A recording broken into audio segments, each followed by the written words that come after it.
The most senior justice will sit to the right of the Chief Justice. In this instance, that's Matt Johnson. Matt's been on the court for coming up on 3 years. Then to my left is Steve Smith, originally from here in Bryan, from College Station. And he's been on the court just over 2 years now. He started in September of 2 years ago. And I've been on the court since 1999. And the Chief Justice position is an elected position, and then the seating arrangement is most senior, next most senior. And if there is a larger court than 3, you just keep applying that, so you know that the last person on the left-hand side is the one that makes coffee. So that's Steve, and he doesn't even drink coffee. So you'll see I'm the only one with a coffee cup in front of me. And so I'll call the docket in a minute. If there's any pretrial exhibits that need to be, or pre-argument, no preliminary issues we need to decide. Okay, so I'm getting head shakes from both sides. The students at Blinn are truly blessed to have Chancellor Mary Hensley at the helm. She has been a strong supporter of this program for many, many years. This is actually our 10th time to sit in this courtroom, in this building. We did it last year on the Relish campus, and then in the 2020 year, we did COVID, and so we did it by Zoom. So we've done this 13 times for Blinn. And when Chancellor Hensley joined the administration, I think originally as the president of this this campus, forward, she has been a strong advocate. She was unable to be here today due to a previous commitment, and so she's not with us. But I like to refer to her as the queen of the campus, because she truly, truly is a leader for you all in the community. Leighton Schubert was here earlier. He had to leave. I always turn to Steve for the pronunciation of Brandon's last name, because I'm from East Texas and I never get it right. Say it out loud. Frankie. So, Brandon, are you here? I think I saw you. Yes, Brandon. We do this every year, so I hope you're okay with that. And then Dr. Bird, I saw you earlier. Dr. Bird, thank you for having us here on campus today. He's the executive dean, and then did Assistant Dean Whetstone. Did she make it in? These are folks that have made this day possible. Additionally, we've got a litany of students. If you're with the student organization that helps us out, could you just stand in place where you are? Thank y'all very much. Haley, I saw Jill earlier, and there's Jill in the back. Remy, James was here. So, but thank y'all very much for being here, for organizing us. Those students that are here that are not part of that organization, if you want to get involved in the legal student organization here on campus, I think it's called LASSO, look for one of these folks and get involved. It's a great opportunity. We've got some officers here, Carlisle, Spittler, and Espinoza, that are for our security today. It's unfortunate that we have to turn to that, but it is necessary, and we do very much appreciate the fact that Blinn PD is on the job. Cell phones, off or silent. There's 2 things that we do different on the arguments when we do it like this.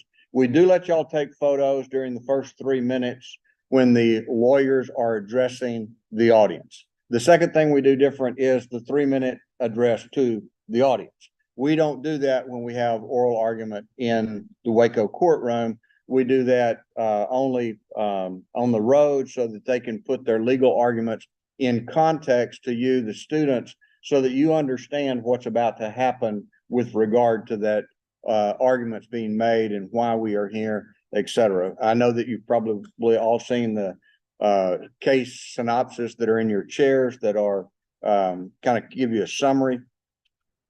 The introduction of elected officials. I know we've got one Gerald Weiss. If you'll stand, Gerald is a brand new judge on a brand new court created by the Texas legislature this past session. Even though we're still having special sessions, he got the new court. So congratulations, Judge Weiss. Good to have you here today. Brandon Belt is actually an elected county attorney. He's here at the table. He is a party, but since you are an elected official, I do want to introduce you as well. Case mail in your pamphlet. If you think you're going to see a sterling cross-examination today, you're going to be disappointed. If you think you're going to see a jury deliberation, you're going to be disappointed. But what is unusual about today, and I did not realize this until I was speaking with one of the counsel about how the 3 minutes work, is literally all three cases today, and I don't know that we've ever done this before, have not reached a final judgment after a jury trial like you normally see. Every one of them has some type of preliminary procedure that is at issue in the case. So it's a little unusual in that. But you're not going to see witnesses. You're not going to see a decision today. But to follow what happens in these cases, you need to go to your pamphlet, and on the flyer, cover sheet of the flyer, there is a go to the court's website, and it gives the URL address. Sign up for case mail for the case you're interested in or any other case. And every time something happens in that case, you will get a notice, whether it's an order or the final opinion, judgments, whatever. If it's additional briefing that's filed, it will all come in and get posted on the court's website. When that posting occurs, you will get a notice. It won't give you the posting. You have to follow the link and go to the case site, but that will give you notice so that you can continue to follow these cases as they move forward. We will possibly have a Q&A after the second case is argued. And on the second case, which is the criminal case, pending criminal case, there's a suppression issue involved.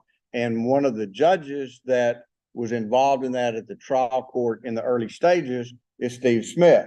So as you can imagine, Steve doesn't get to sit on his own case. These two gentlemen were both very active trial judges before they came to the bench. And so we have had a lot of that. And we thought it would be good to bring to you an example of what happens when there is one of those kind of cases that reaches the Court of Appeals and the court is now staffed, or is now that trial judge is now on the Court of Appeals. And Steve will be stepping off. Former Chief Justice and Justice Rex Davis will come up and take his place for that case. And then it will be Matt, myself, and Rex that sit on that criminal case and work up the opinion and issue the opinion. We also have two staff members with us today, Audrey and Rick. Raise your hand. They're full-time staff attorneys for the court. I bring this up because if you're interested in pursuing a legal career, that's what they have done. That's what they do. But they help us write the opinions that you will ultimately see if you follow the case line. Gentlemen, is there anything that you can think of I've missed, forgot? No, sir. Okay. At this time, we're going to call the docket. I just need to know that y'all are ready, and I can tell y'all are ready. Y'all are been very patient with me through the announcements. First case on the docket is Coryell County versus HS Perryman Ranch. Yes, Your Honor. Austin Jones on behalf of appellant Coryell County. Carly Barton and Ryan Higgins on behalf of H&S Perryman Ranch LLC, the appellee. And will both of you be argue some part of this? No, Your Honor, it'll just be me. Okay. I was about to warn you that we don't split time. We don't track time. I've never seen it where the first lawyer that speaks doesn't take up more time than they've agreed on the split. So I wasn't going to be able to help you out if that was the case. So what we're going to have now is the, as early as I got here, I still forgot to set the timer up. We're going to have the 3 minutes from Coryell County, and you may go ahead and approach the lectern, and I'll be doing the rest of this while you're getting ready. and you may proceed when ready. Good morning. My name is Austin Jones. I'm a lawyer in Austin. I work at a law firm called McGinnis Law Bridge, and I have the pleasure of representing. Austin, I'm going to stop you and ask you to step to the side of the lectern and pull that microphone over to you so that the folks can hear you. There we go. Hopefully that's better. Yes. Like I said, my name is Austin Jones. I work at a law firm called McGinnis Law Bridge in Austin, Texas.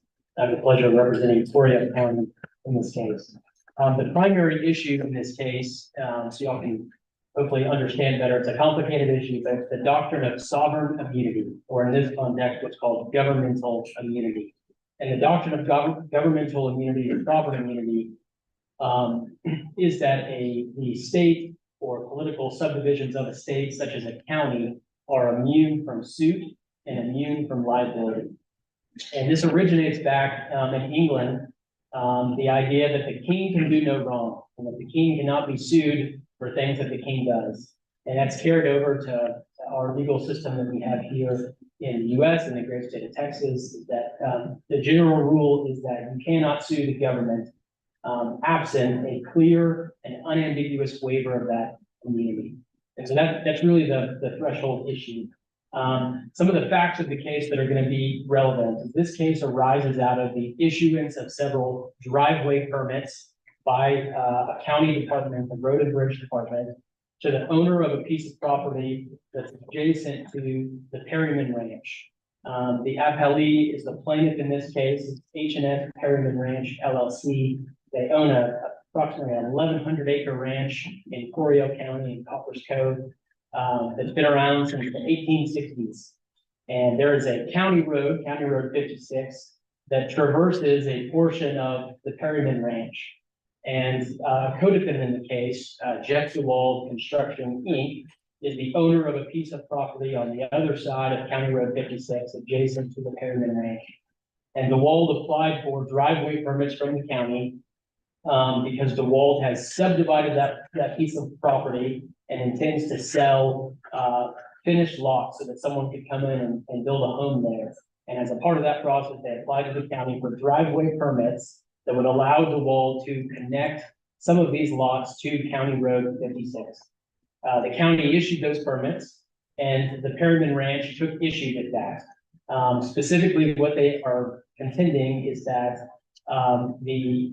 the roadway itself and the county or the public's interest in the roadway does not encompass all of the land that's at issue. So whenever you think of a road, you think of the physical driving surface, but under the law, the road extends beyond the physical driving surface. It includes what's called the right-of-way, which is on either side of the driving surface. And the public, in this case, the county, has an interest in that right-of-way, and it maintains it. You may see county vehicles or state vehicles maintaining the side of the road. And that's kind of what's going on. And so through the ability of the county to manage and maintain and kind of take responsibility for that public right of way, they have the ability to issue permits in the right of way. And so that's what's going on.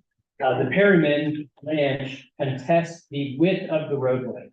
They say that the roadway does not go, including the right of way, does not go as far over as the county said it does. And that they think that there's a little strip of land between the road and the neighboring property that is owned by the Perrymans, and that the public does not have a right to be there.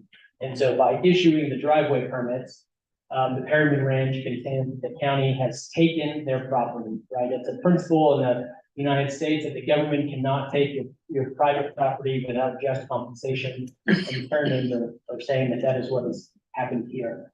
So Council will take your 17 minutes now. Good morning, and may it please the court. You may proceed when ready. Good morning. My name is Austin Jones, here on behalf of Corio County. We are here today. The county has appealed the trial court's denial of the county's plea to the jurisdiction in this case, in which the county asserted the plaintiff's claims, the Perryman Ranch's claims against the county, are barred under the doctrine of sovereign immunity, or in this context, governmental immunity.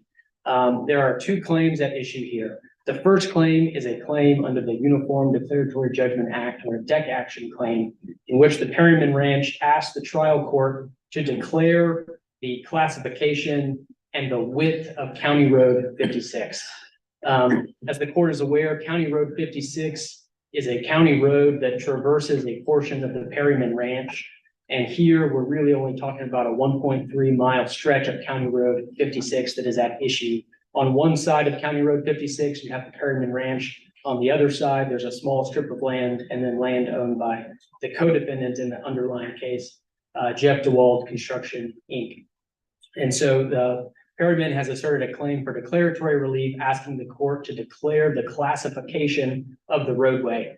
Under the Transportation Code, there's a mechanism where the commissioners' courts are to classify every county road, which among other things can suggest what the width of the public right-of-way is.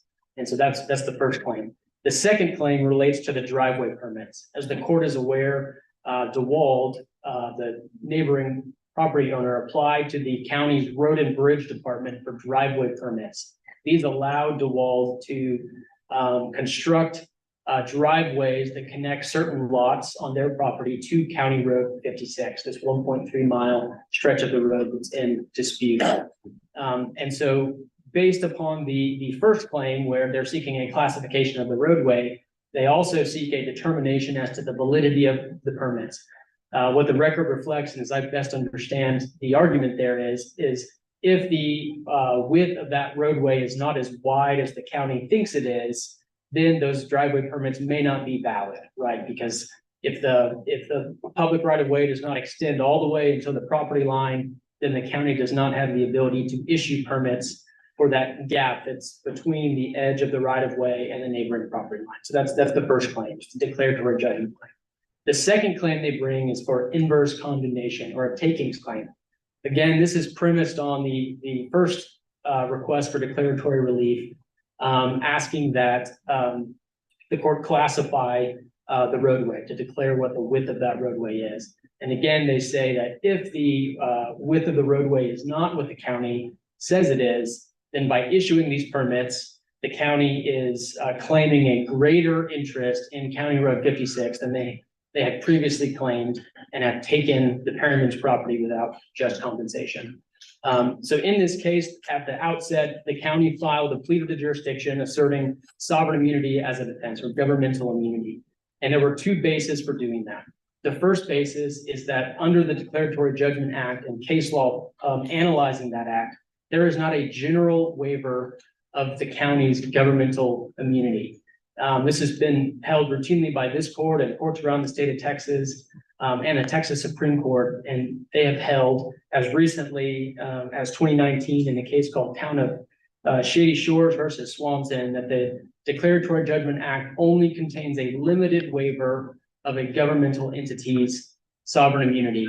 And that limited waiver only arises in the context of a challenge to the validity or the construction of a statute or an ordinance, right? So in other words, if someone is filing suit to say, we think this statute is invalid, it's unconstitutional, or it shouldn't be the law, the court has held that that is a valid waiver of sovereign immunity and the appropriate governmental entity can be a party in that suit and the court has jurisdiction over them. Or if someone's construing a statute saying, court, we need you to tell us what the statute means, right? That's another context where the court has said sovereign immunity is waived. Absent that limited scenario, however, sovereign immunity remains or governmental immunity remains and the suit is barred.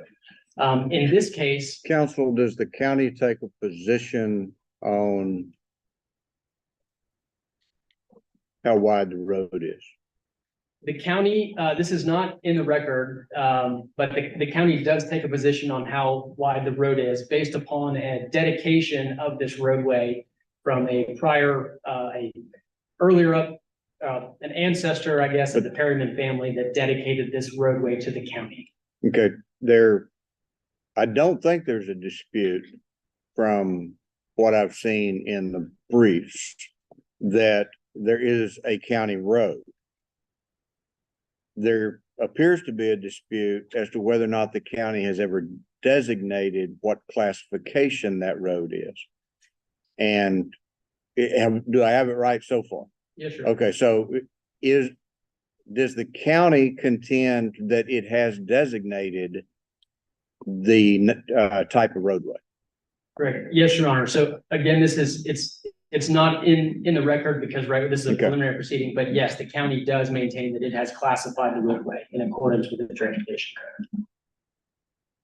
Okay. Yes, Your Honor. And how did they classify it? Again, it's not in the record and I don't have that before me. Okay. So continuing on, there is a limited waiver, right, under the Declaratory Judgment Act for claims that challenge the validity of an ordinance or a statute. And if we look at the pleadings, right, in a plea of the jurisdiction, we look to the pleadings to see, has the plaintiff properly pled a valid waiver of sovereign immunity? So we look at what they've alleged. In their first amended petition, which is their live pleading, which was filed after the plea of the jurisdiction was filed, and which no substantive changes to the pleading were made. They only seek a declaration as to the classification of the roadway, right? They're asking the court to declare what the width of the roadway is. They're not And saying. the county doesn't dispute that they have a duty to do that. No, Your Honor. But yet there's nothing in the record that indicates that the county has done that. That's right, Your Honor. And Then how could the trial judge's determination to deny the plea to the jurisdiction based upon that be inappropriate?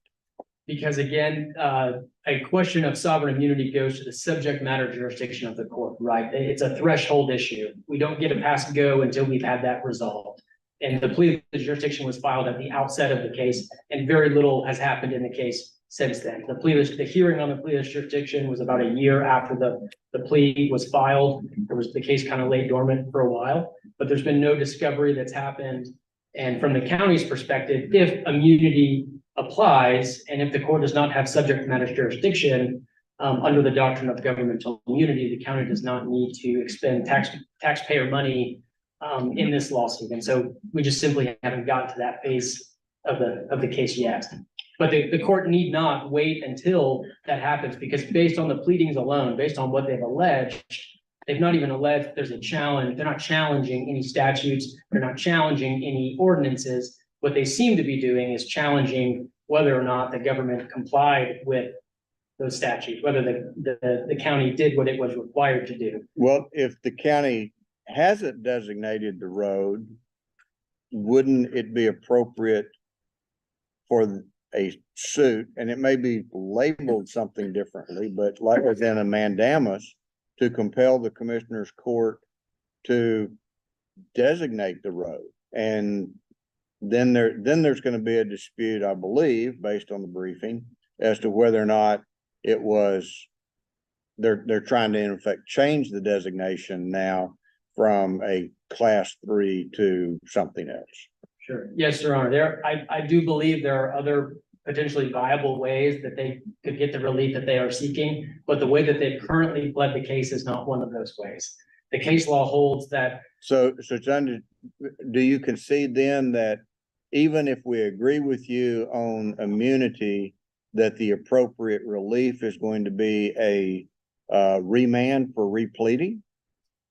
That certainly is an avenue we can take. We filed a plea to the jurisdiction. They had an opportunity to replead, and they did not fix that. They did not replead and add other theories of liability or other parties against which sovereign immunity did not apply. That's something they had an opportunity to do and they have not done.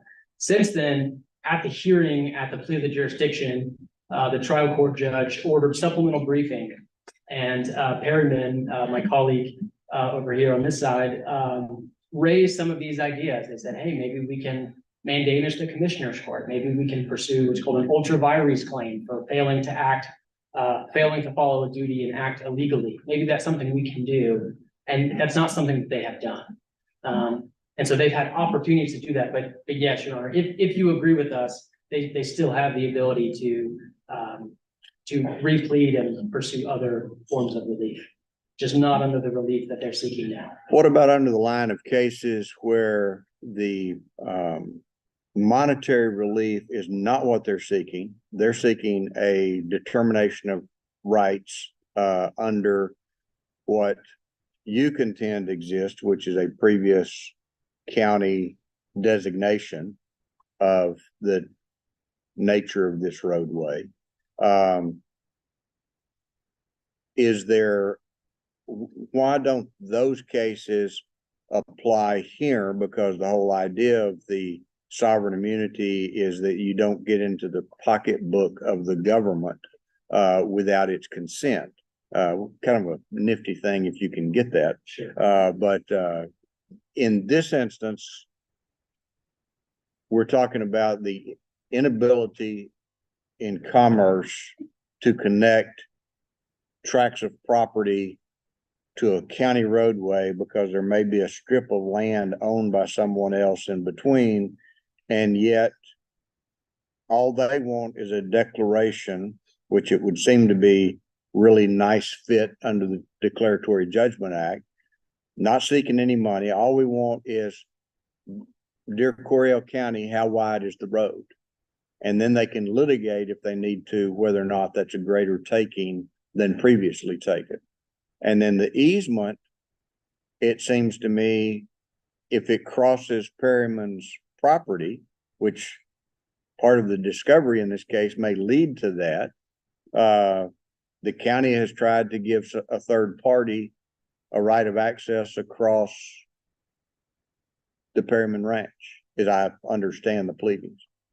Yes, Your Honor. So I think going back to the first point is the question about not seeking monetary relief, just seeking a declaration as to what's going on here. The Supreme Court in a case called Heinrich has kind of explained how this works. I'm sure the court is aware. And they have said, even though it seems like a difference without any real meaning, the proper party in that kind of a case is the governmental officials that either failed to act as they were supposed to or have acted in excess of what they are allowed to do. And that gets back to the ultra virus claims and whether or not they've been pled. And so we wind up in this do loop where it may go back and they get repled. And okay. In the trial court, your contend is not authorized to truncate that and simply deny the plea to the jurisdiction. Yes, Your Honor. The case law holds that we have to look at the pleadings, and the court is not to replead for the plaintiff and give them the benefit of the doubt and to add things in there that they could have said. And we have to look solely at what the pleadings say. And so looking at how they have pled this now, they have only alleged against the county seeking declaratory relief, and they're not challenging a statute or ordinance, and therefore sovereign immunity applies or governmental immunity applies, and the suit is barred. But in Heinrich and in another case called TxDOT versus Sepsic, the court has analyzed this issue and said, even though you can't ask go here, there may be other avenues for you to do this. There may be other viable claims to an ultra virus claim or a mandamus claim. And I think it's Article 5, Section 8 of the Constitution gives district courts general supervisory and appellate jurisdiction over commissioners' courts to make sure they're doing what they're supposed to be doing.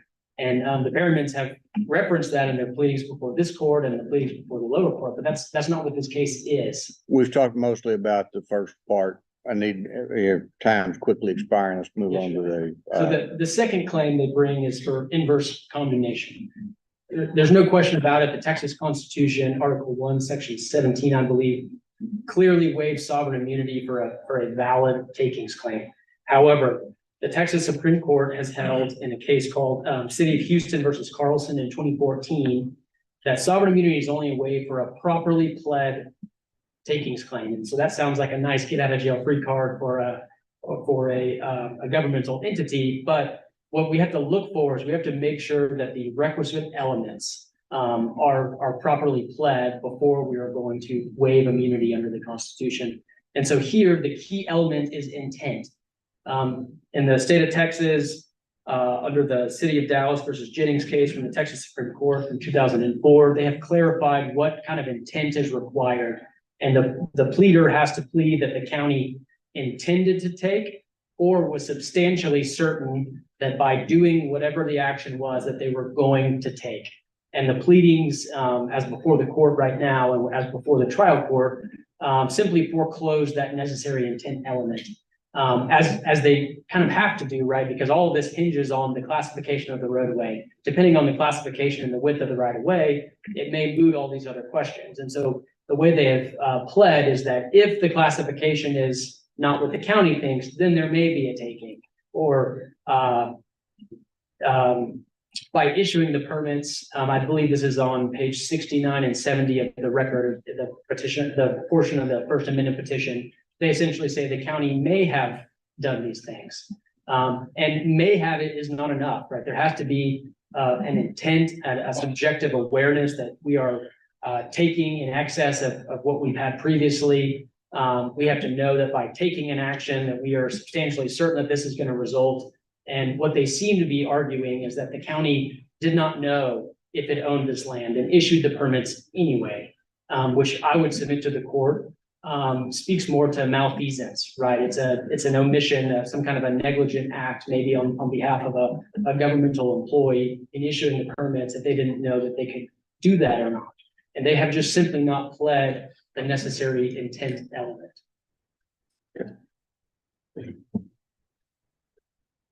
Thank you, counsel. You'll have 5 minutes for rebuttal.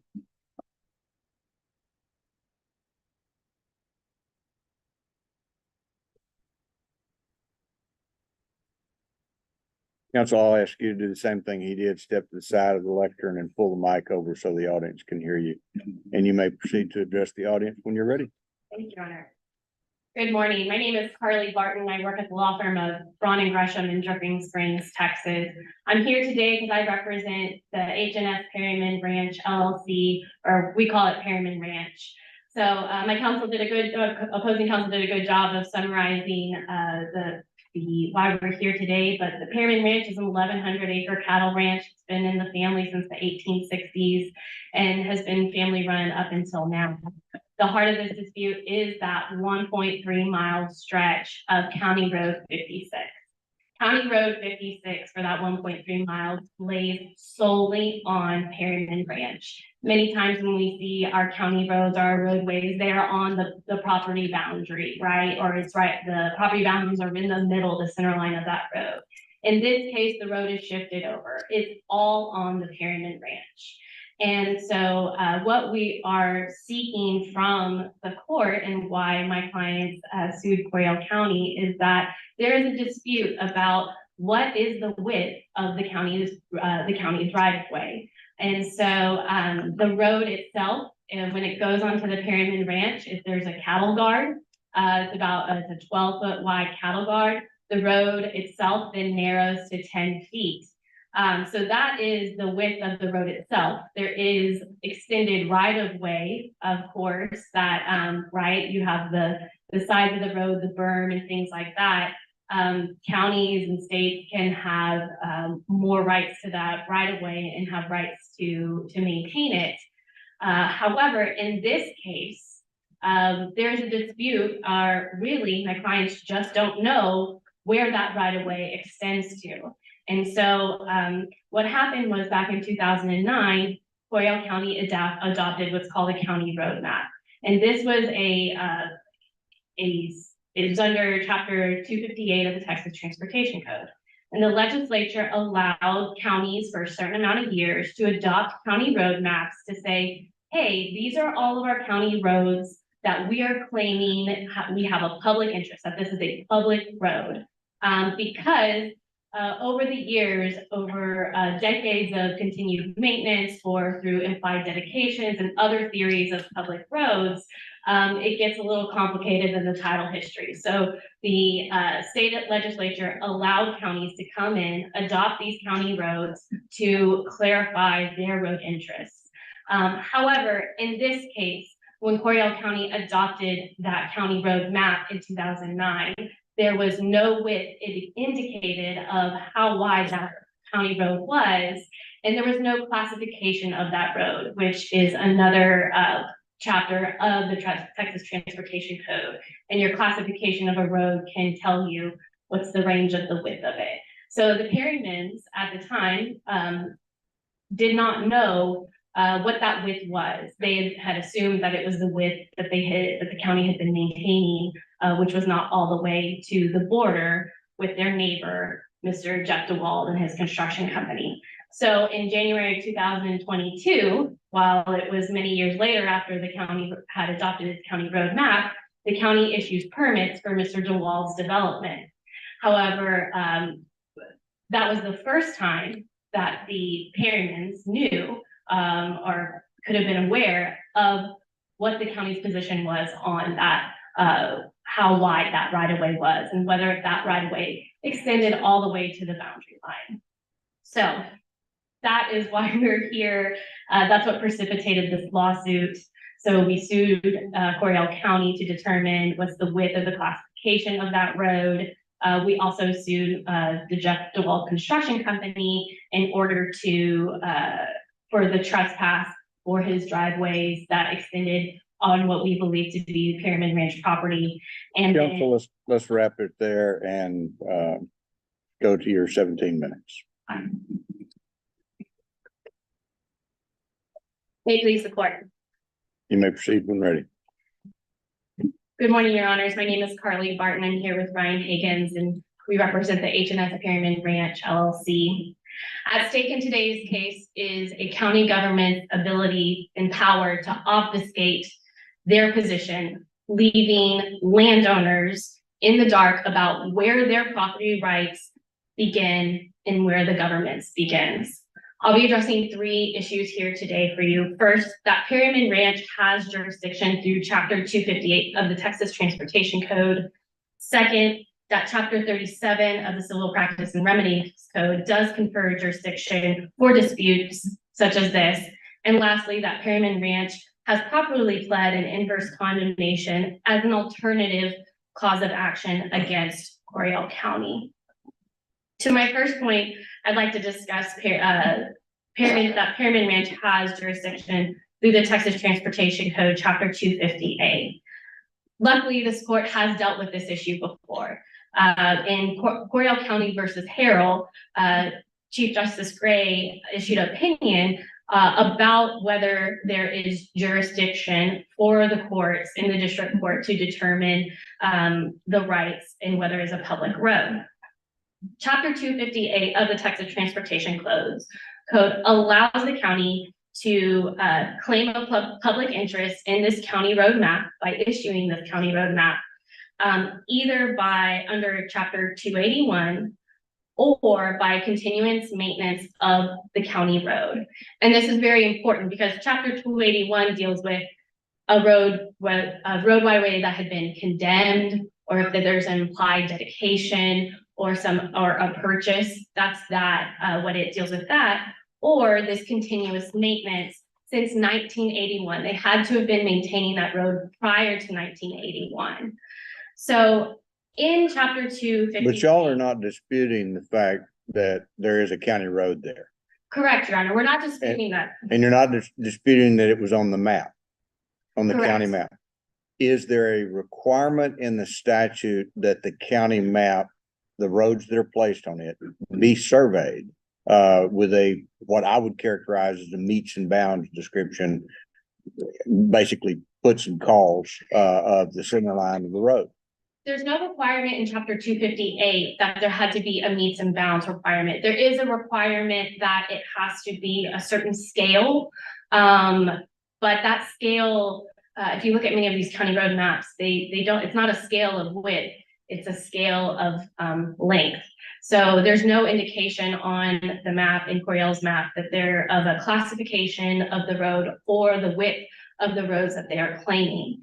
So at the time, under 251, you either have an implied dedication in this case or continuance maintenance. Well, if you're under continuance maintenance, my clients took issue with that because they did not contest the county road map because it is a public road. But where that maintenance has occurred and whether it had been maintained all the way to that property line since 1981, that's a fact issue that we would take up in the merits on this case. But Chapter 258, Section 4 allows a contest provision of the county road map. So the legislature gave the counties a great power to claim these interests in the public roads. However, they did give an express waiver to allow landowners to sue the county over the inclusion of the road. Now, this is a little bit it is a little bit different case, right? It has been some time since that county road map has been adopted. However, because there was no width, because there was no classifications, our clients didn't know that the county was extending that right of way all the way to the fence. And I'll submit to you, Your Honor, that there is no classification on the roads. Coryell County has not classified County Road 56. And additionally, we believe that there is no implied dedication. And you can see in the letter brief that we submitted after the hearing on the plea of the jurisdiction, there is some correspondence between myself and Mr. Belt regarding where is the implied dedication, what is the classification, do you know the width? Because we asked those questions prior to filing the suit. We tried to seek those answers and did not get them from the county. And therefore, that is why we filed this lawsuit, to clarify that interest. Their argument seems to be that under the Supreme Court's interpretation of the Uniform Declaratory Judgment Act, that this need to declare the width of the road is not a challenge to the validity of the statute, and therefore it doesn't come under the Uniform Declaratory Judgment Act. How do you respond to that? Yes, I would respond to it with the case we cited, which is Texas Lottery Commission versus the First State Bank of DeQueen. And so in that case, you had two statutes that you had the UCC and the Texas Government Code, and how those codes were interpreted and which code to follow, correct? In this case, we're asking the court under the deck action to interpret, does Coryell County have this requirement to classify its road, which the Texas Transportation Code says they do, and reconciling that with the procedures in the county road map. But their contention is you're not challenging the validity of the statute, and it's only if you're challenging the validity of the statute do you get to use the deck action. Well, it's validity or construction, but the court held that the inquiry of challenging the validity of the statute when they're trying to reconcile those two statutes, that was challenging the validity. So when you're trying to resolve these competing requirements of statutes, that is a question of validity, right? Does the Texas Transportation Code 251, the one that requires classification, does it apply to the county road? Is it valid to the county road map or to Coryell County? Additionally, you're speaking on the Chapter 37 and the deck action aspect of this case.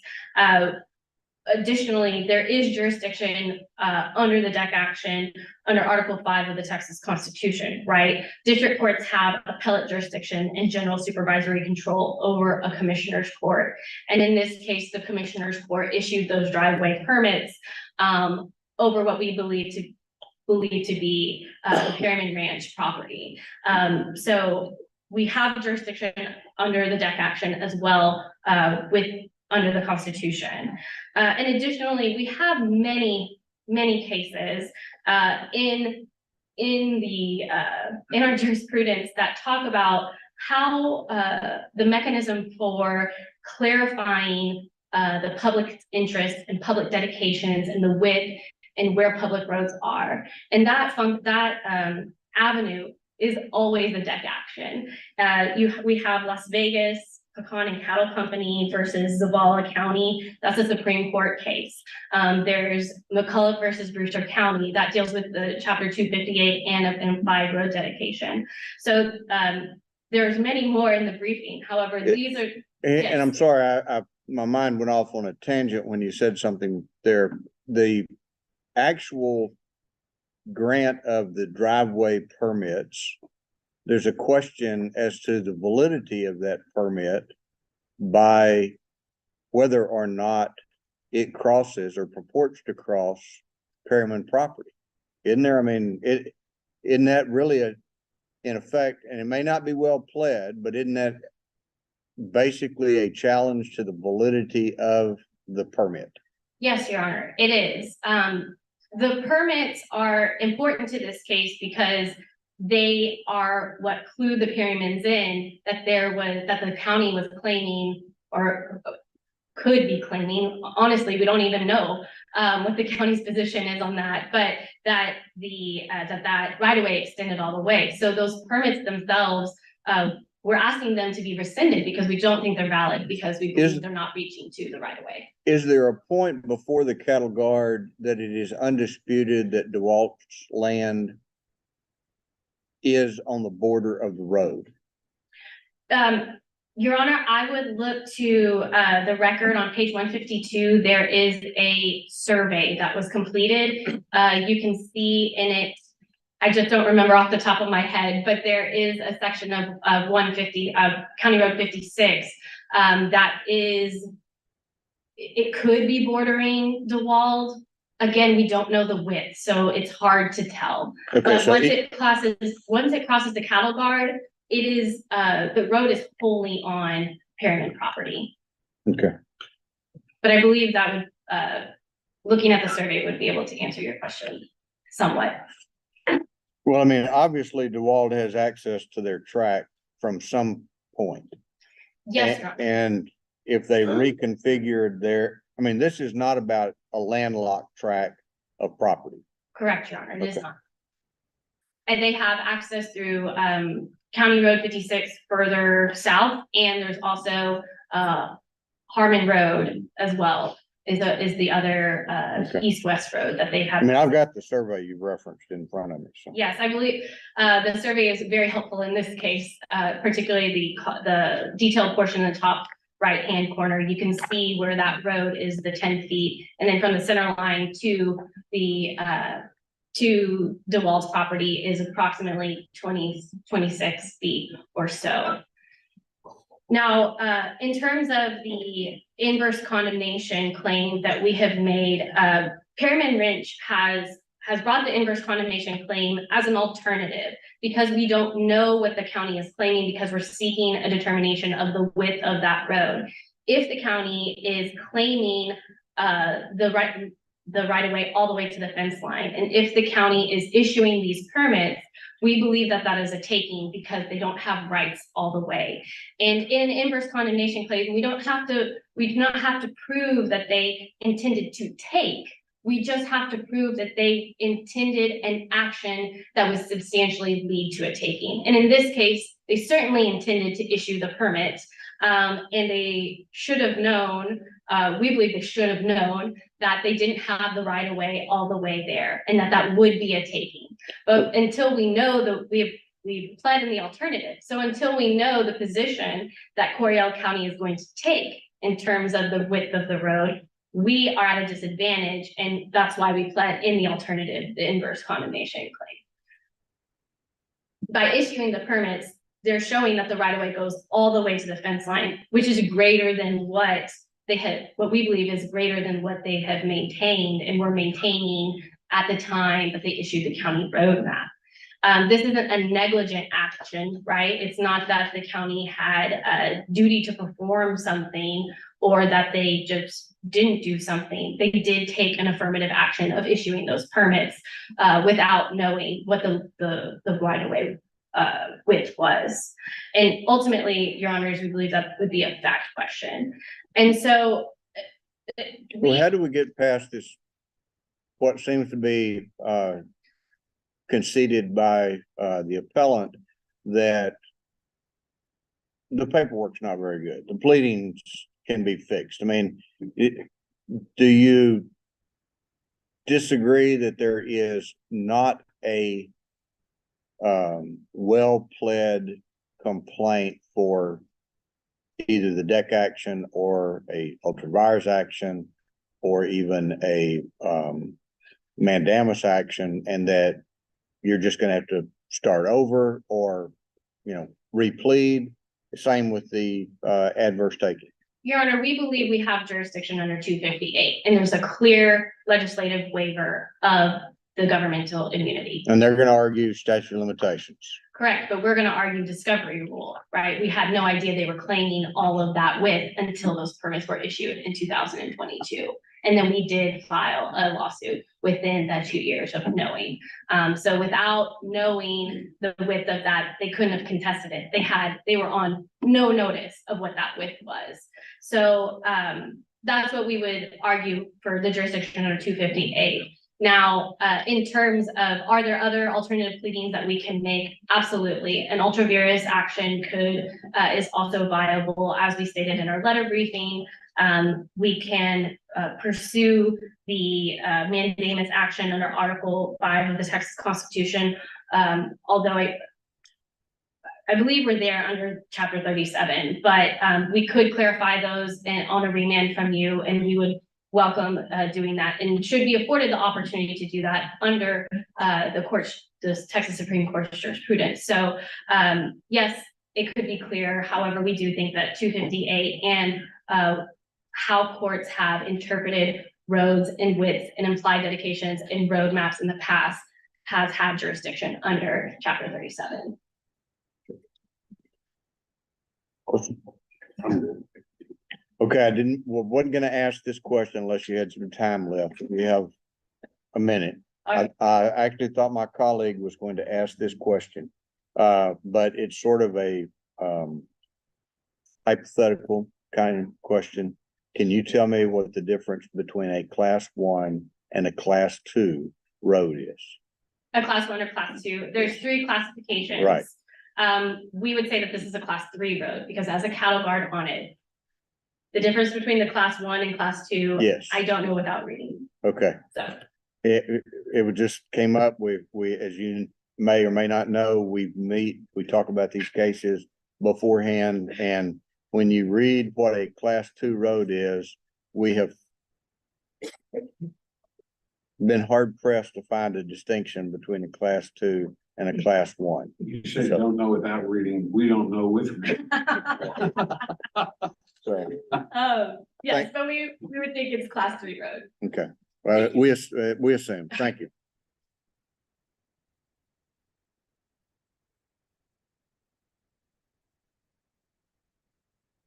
You may proceed when ready.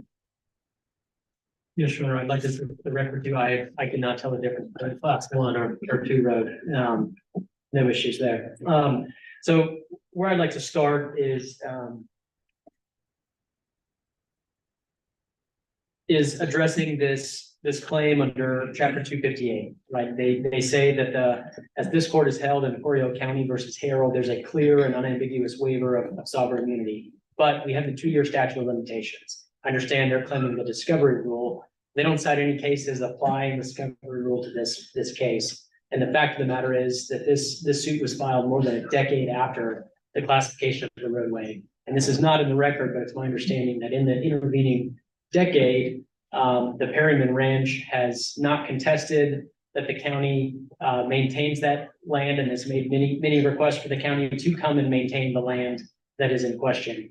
And so, you know, I don't think the discovery rule applies here, but if we look simply at the statute that says there's a 2-year statute of limitations, they admit and concede that the county road map was filed and adopted in 2009, which means they must have filed a contest by 2011, and they simply did not do that. Now, So I believe you said that the classification of the road was not in the record, was not before the trial court. Is that because there was no classification? Did the trial court know there was no classification? The simple reason is we just didn't get that far in the case. The plea of the jurisdiction was the first thing that really happened in the case, and the hearing that happened was the first thing that happened. There was some preliminary discovery issued to the county by the co-defendant DeWald, but pending the determination of the plea of jurisdiction, that discovery was not answered. So that's the simple reason there. Going to this idea where Perryman is saying, well, they're asking the court to declare and kind of make sense of what the county has to do under Chapter 251 and what's going on in Chapter 258. I'd like to point out that all of those arguments and everything they're saying, that's nowhere in the pleadings, right? The pleadings don't mention that we're trying to have the court construe chapter 251 with chapter 258. They just say, we seek a classification of the roadway. That's all they seek. In their briefing before this court, they seem to say, no, we're seeking that. That's not supported by the pleadings. And we have to look at the pleadings. The pleadings govern the jurisdiction of the court, not arguments raised. Was there any request of the court to exercise its supervisory jurisdiction over the county commissioners? Not to my knowledge. It's nowhere in the petition is that raised. The first that is raised is in the brief that was filed with this court by Perryman, where they suggest that under Article 5, Section 8, and cite a case called Master Piero, I think is how it's pronounced, that the court has jurisdiction over the commissioners' courts, and that's something that should enable the district court to have jurisdiction here. But that's the first time they've raised that. It was nowhere raised in the pleadings. And as addressed in our brief, they've not named the commissioners' court as a party to this case. They just named the county.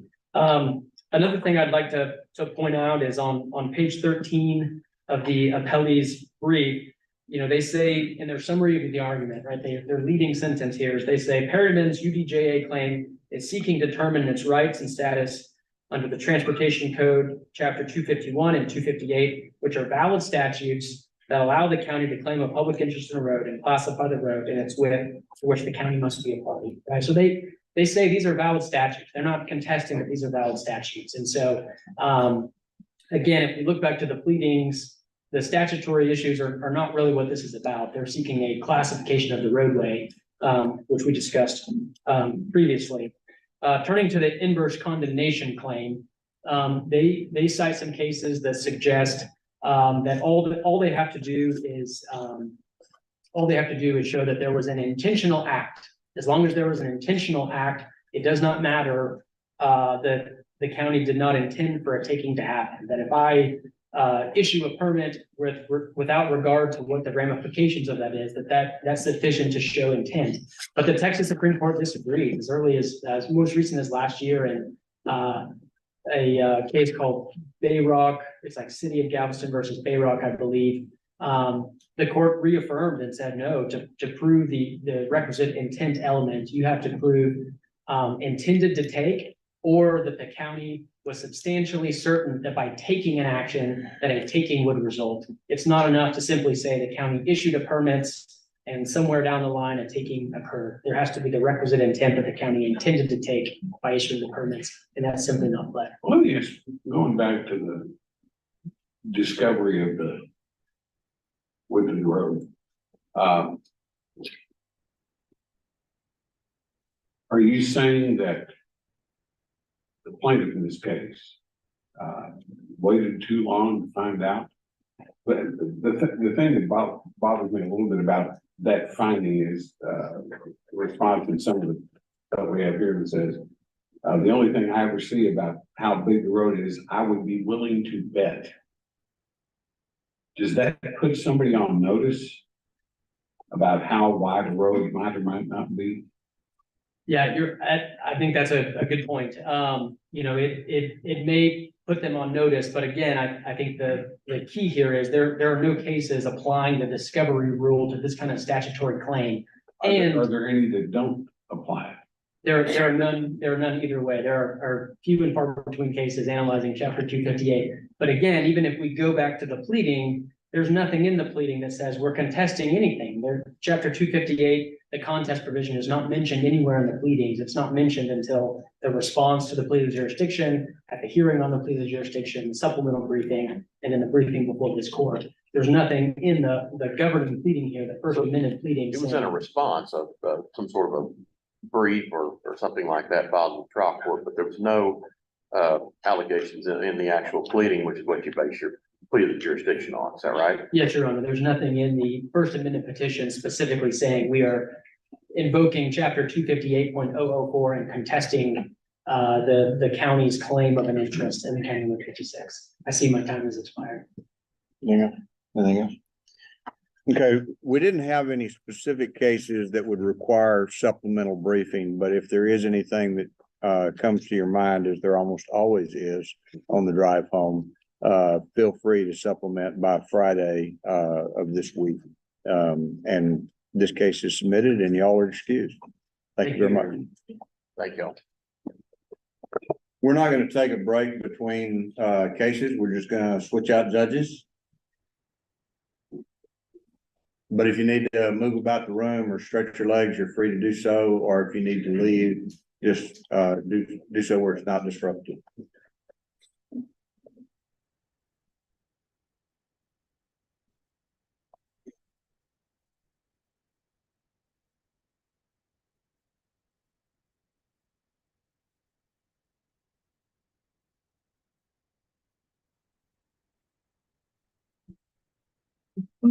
Okay, that, right.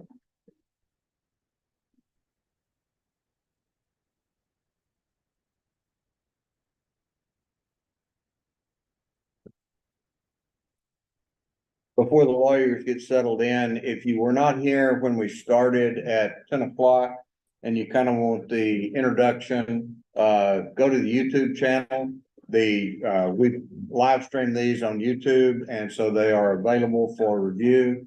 Some of the courts, in fact, nationally, they're going through a kind of a discussion of whether or not these type of YouTube channels should be left out there, if you will. And we have made the decision at our court after Zoom, after COVID, that we like having the oral arguments recorded out there on the YouTube indefinitely. I mean, we're not obligated to keep them out there, but if they get deleted, it's not like a public record, a state record, but they are out there and can be revisited, and we have found that kind of helpful. But with regard to the introduction of kind of how the court operates and why we're here, I covered that at 10 o'clock, so you can go see that on the YouTube channel. At this time, we call the second case on our morning docket. State of Texas versus Suarez. What says the state? The state's ready. Doug Howell for the state, state's ready. Thank you, counsel. King Phillips for the lead, and we're ready. Thank you, counsel. Mr. Howell, you are in the unusual position of being the appellant this time.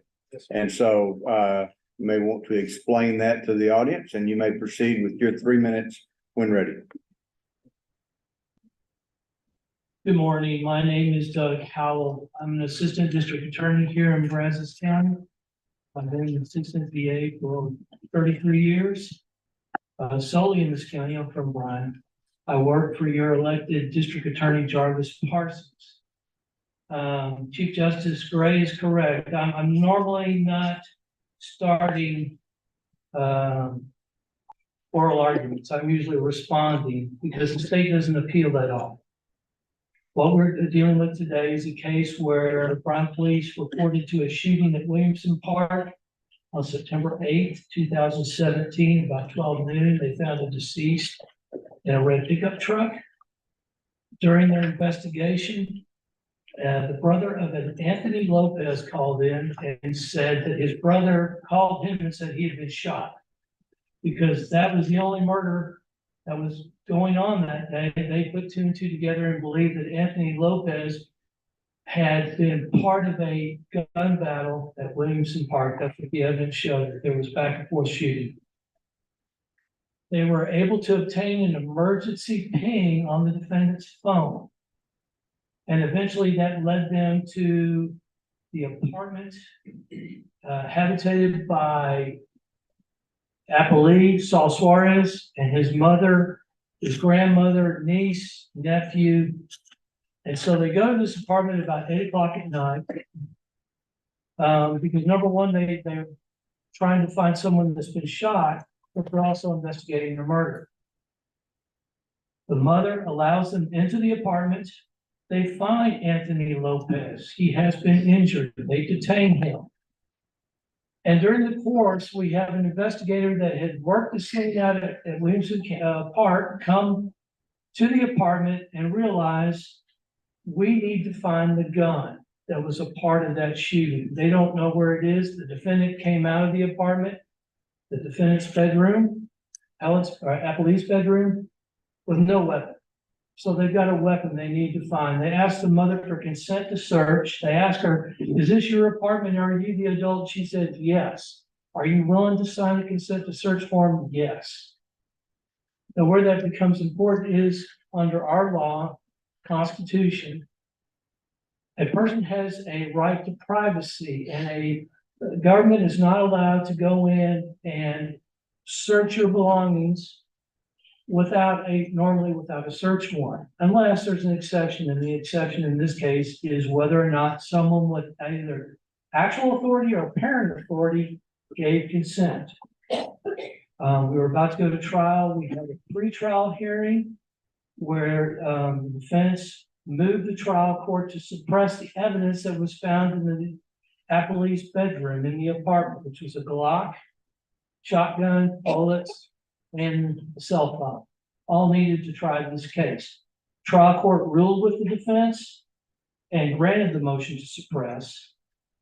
State is allowed to appeal that instance, and that is why we are here today. We are saying respectfully that the trial court abused its discretion when it suppressed that 4 items of evidence, and we're asking the appellate court to reverse the trial court's decision and allow us basically to go to trial.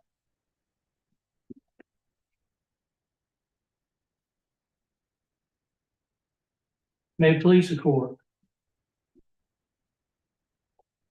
It is our contention that the state proved during the motion to suppress hearing by preponderance of the evidence that the mother in this case had either actual authority to consent to the search of the entire premises, or if the police were not correct in making that determination, that the mother had apparent authority to authorize and sign the consent to search of the apartment that she lived in.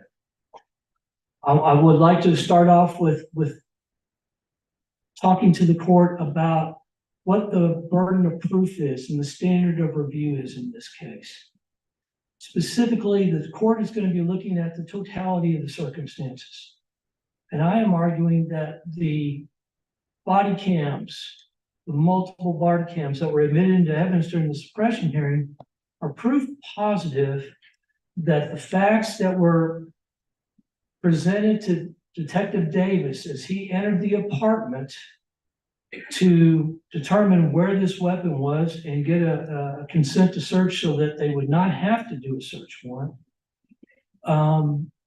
is again limited, well, not limited, but the court is allowed to take in the totality of the circumstances. You are not allowed to look at each fact individually and choose and not choose which facts support or deny Detective Davis's thought process when determining whether to get a consent or not, or whether the mother had the authority to consent. We are dealing, number one, with actual authority, and that is common authority, mutual use, defined as joint access or control for most purposes. We submit to the court that the mother, what we had in was a mother, the appellee, who admittedly was 18 years old, although she testified during the hearing that at the time of the offense, he was 11th grade at Rudder High School in Bryan. She was the sole person on the lease. We admitted the lease agreement. She is the only named person on the lease. And she described to Detective Davis that she was the adult. She was the homeowner.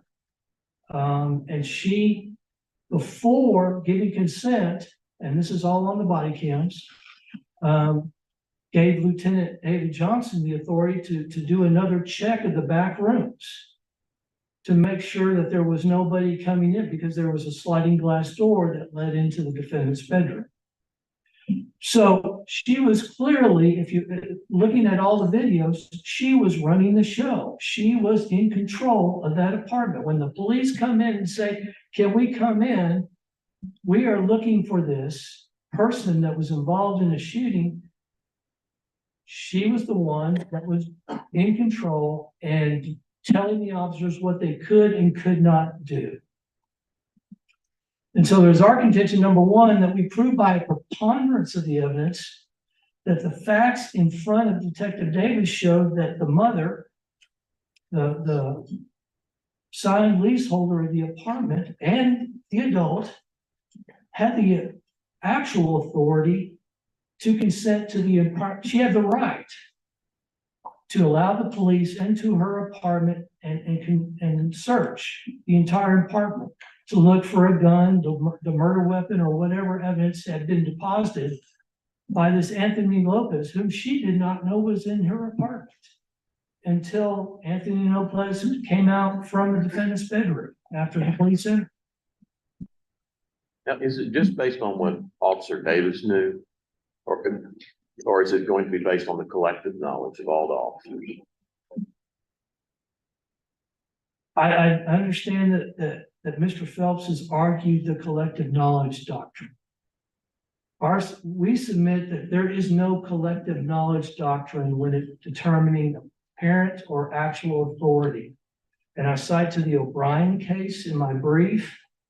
O'Brien stands for is the case that stands for collective knowledge only applies during a stop or arrest of the defendant, and the defendant and the police are using the collective knowledge of all the police to determine if they have reasonable suspicion to make the stop of the defendant or to arrest him. O'Brien specifically says that the collective knowledge doctrine is limited in Texas to determination of reasonable suspicion, stops or arrest, and then it is limited only to whether it permits the police to determine reasonable suspicion. The collective knowledge doctrine is not allowed to negate whether the police can determine reasonable suspicion, if that makes sense. So, Counsel, you've argued that it's the totality of the circumstances. How is the totality of the circumstances different from the collective knowledge? again, I start off with the fact that O'Brien specifically says it's limited to stops and arrests. It is not to be applied to a negation and other types of fact patterns. I believe that perhaps the collective knowledge could be considered when you are taking into account actual authority. Because again, I believe the trial court can't consider all the circumstances that were occurring at the time of the body cams, but also potentially consider what the testimony was during the motion to suppress hearing. Where I would disagree with you there is, go back to totality for a minute. I think O'Brien's correct. I think that's right. I think it doesn't apply to what we're doing here. It has to do with stops and arrests. That said, I think we then get into totality issues with apparent authority, not actual authority. That's where I'm coming from at this point. And I would say to you, that being the case, would you help us with that as well? And also, I don't want to leave on the table at some point, Article 1, Section 9, clear and convincing, please. Yes, sir. So if we go to apparent authority, we need to remember that that is an objective, reasonable standard. That the trial court is limited, and this court, as a de novo review, is limited to the facts that were in front of Detective Davis at the moment that he requested consent to search. Isn't that closer to a concept of totality? Totality within the factual purvey of Detective Davis. Him only and not, Yes, sir, him not only. the other 9 officers? No, sir. So we would just look to what he knew at the time. That's All correct. the circumstances that he had incorporated from the time he arrived until he made his decision. That is our argument, that based on an objective, reasonable standard, it's whether an officer was reasonable in finding that a third party had apparent consent parent authority to consent at the moment the consent was requested. Wouldn't it be difficult to apply an objective standard to a collective knowledge of multiple officers? Well, and again, yes, sir, And I'm not challenging you, I'm asking you that, and I believe, so I think that's where O'Brien comes in. O'Brien comes in to say, okay, what was the collective knowledge of the police when they're trying to make a stop or they're trying to make an arrest? Do they have, as a collective being, reasonable suspicion to make that stop or make that arrest? When you're dealing with parent authority, you're dealing with one officer, in this case, the Detective Davis, who is looking at the facts and determining, can I get consent? Who is the adult? Who has the authority and what type of authority do they have? So he, in his mind, is making that determination. And in the facts of this case, he comes from the crime scene. They are trying to find Anthony Lopez. They finally get an emergency ping. He is brought in, and the video shows us he's walking in off the street and he's trying to figure out what's going on. He knows, he has been told that Anthony Lopez has been brought out of the defendant's bedroom. He's immediately thinking, we don't know where the gun is. I need to do a search of this place. And he immediately determines who has authority over this premises. And body cam is clear. He informs the mother, you don't have to consent. But we need to find where this weapon is, if it's here, if there's any evidence here. And that's the other thing, that Detective Davis did not know if there was any evidence in that apartment. He did not know if there was any evidence in that bedroom at the time he requested consent. All he knew was that this Anthony Lopez, who had been reported shot, and he was their best lead at the murder that had happened earlier in the day, had come out of the bedroom. Mother is saying, I don't know, I didn't know he was even here. And so, Mom, will you consent so we can potentially find any evidence? Yes, I will consent. I'm assuming you're the adult and you're the homeowner. Yes, I am the homeowner. Now, she had already told at the beginning of the body cam, Detective Davis' body cam, that she was the homeowner. And during, and I know I'm focusing back on actual authority now, what happened during the motion to suppress hearing. Mom even admitted, when asked by defense counsel, so did you have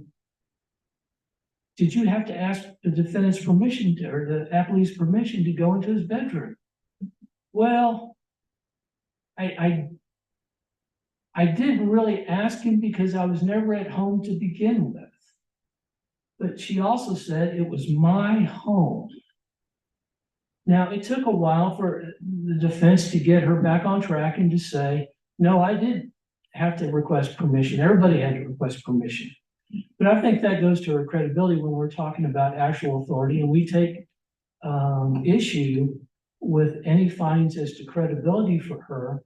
And we go back to the body cams. What did the body cams are the clearest, indisputable evidence of what was going on and who had authority at the time the request for consent was made. Well, so that it sounds like you're gonna ride in on actual, and we won't have to reach a parent as an alternative. Is that your position? I'm thinking that we have both clearly. Okay. I'm not saying that actual is stronger. I'm saying that because of the relationship between the mother and son, and I've cited numerous cases that familiar, that family relationship is critical when determining actual authority. Plus that she is on the lease, she's paying all the rent. And if you look at the body cam, she's currently in control of the premises. Again, if the court finds that Detective Davis was not correct in determining that the mother had actual authority, then the law provides that if a reasonable person at the time that he requested consent believed that the mother was in control and had authority to write that or sign that consent form, then we believe that we've also proven apparent authority by a preponderance. All right, let's talk just a little bit about work, the good work, I would suggest, regardless of how this case comes out, that the trial judge did in this case. He favored us with a significantly detailed set of findings of fact and conclusions of law. We were required to defer to him under abuse of discretion standard on the factual matters, as you well know. Yes, sir. On the conclusions of law, however, that's where I would like for you to go for a little bit, please. Well, I could see where it's one of the options is we could reverse on preponderance what the court's ruling was. How do we further climb the hill under Article 1, Section 9 of clear and convincing? and thank you, Justice Davis. So now there's the Hubert case. Yeah. That I cited to, and in my initial brief, I brought that to the court's attention. I felt it was important that the court know that there are two standards in Texas. Under a Fourth Amendment analysis, it would be preponderance. Under Article 1, Section 9, it's clear and convincing. And I think in the footnote that I explained that. But I wanted to bring that to the court's attention that if you look at conclusion of law number 10, both in the defendant's proposed conclusions of law and in the trial court's signed conclusions of law, again, conclusions of law number 10, this is what the conclusion is. The burden was on the state to prove actual or apparent authority by a preponderance of the evidence, and the state failed to meet this burden. So it was my argument. The reason why I brought that to the court's attention was it's my argument that the defense has waived clear and convincing, and the filed proposed findings and conclusions of law that limited itself to preponderance of the evidence, and the trial court adopted that. I also submit to the court that during closing arguments in the motion to suppress hearing, the state argued that the standard was preponderance. And I don't believe that the defense counsel corrected the trial court and said, no, we've got a clear and convincing standard here. Well, couldn't we infer from that finding that wasn't proven by preponderance, so certainly it wasn't proven by clear and convincing? That may be true. I think based on this, though, we are limited to a preponderance of the evidence. I think that the defense has conceded that the only burden that the state has to prove is by preponderance, that we did not have to prove by clear and convincing. No. And you refer us to Hubert. Is there anything else that's come up since Hubert about that situation? As far as clear and convincing? Or anything like along the clear and convincing line? No, sir. You haven't seen anything lately? No, sir. All right, thank you.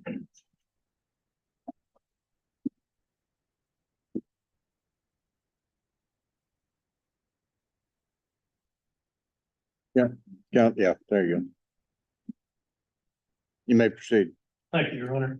Good morning, everybody. My name is Shane Phelps. I am a criminal defense lawyer practicing in Brazos County and actually several other jurisdictions across the state.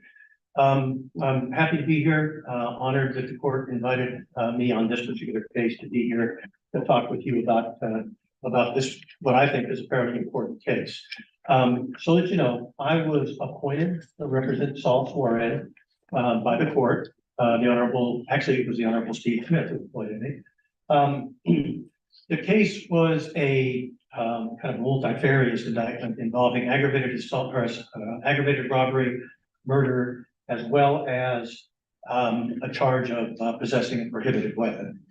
As Mr. Howell, who is, we're both colleagues, we still are colleagues, but Mr. Howell and I used to work together at the district attorney's office. I was first assistant there for 10 years before going into private practice. I think that this case presents a pretty clear question whether the police officer or police officers, when they arrived on scene, did what they needed to do in order to establish whether Sylvia Suarez, or as you'll hear us refer to her as Sylvia Sanchez, actually had the actual authority to grant consent, not just of the apartment, because we talk in terms of common authority in common areas, but specifically with respect to Saul Suarez's bedroom. Saul was in 11th grade, but he was 18 years old. He was an adult, and there was yet another adult in the clear vision of the officer when he asked for consent. So she was not just the adult in the room. But Saul's bedroom was the focus of what these officers were after. That is where this co-defendant, Anthony Lopez, came out of. The body cams in this case show that the officers, when they showed up, they go immediately to that door, they pound on the door, they finally get Anthony to come out, they arrest him. What is also interesting is that as soon as they show up, they also arrest my client, Saul. But they arrested on what's known as a capias profile. Capias profile is simply somewhere down the line on a Class C misdemeanor, something you didn't pay your fine, so we get to arrest you for that. Why they thought it was necessary to arrest him on a capias profile in the middle of a murder investigation is a mystery to me. And I think even in the cross-examination and the direct examination of Detective Davis at the time of the motion to suppress hearing, he actually acknowledged that he was kind of put out because they had done that. Because it really did create a situation in which they actually take him out of the apartment. He's just directly outside the apartment so that they can then ask consent. So that you know, Saul is 18 years old. He lives in that bedroom. You will hear, as I argue, as I'm sure the justices have questions about, that the issue is going to be actual authority. I think it's clear there was no actual authority.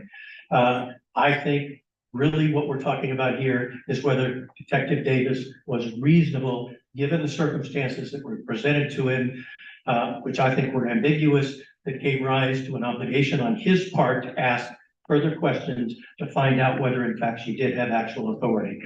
If he reasonably believed that she had actual authority, then that's what we call apparent authority. I think that's what the issue is here.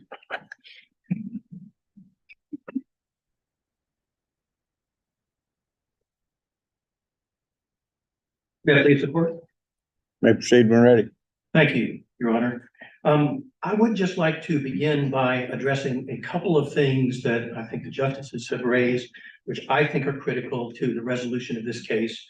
I want to start by making it clear from our perspective that Sylvia Sanchez was not in control of this situation. If you watch, and I'm sure you have, the body cams in this case, there were at least 10 officers on the scene.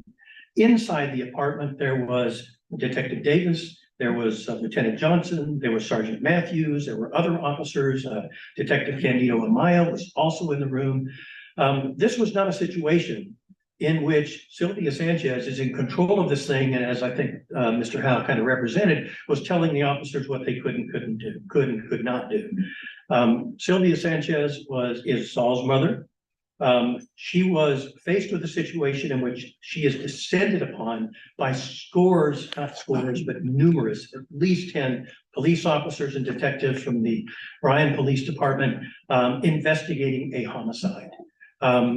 At that point, I don't believe she had any idea that prior to them arriving, that Saul was there in his bedroom. She had no understanding at that point that Anthony Lopez was there in the bedroom. But what we do know from the body cams is they did a protective sweep of the apartment. That is really important.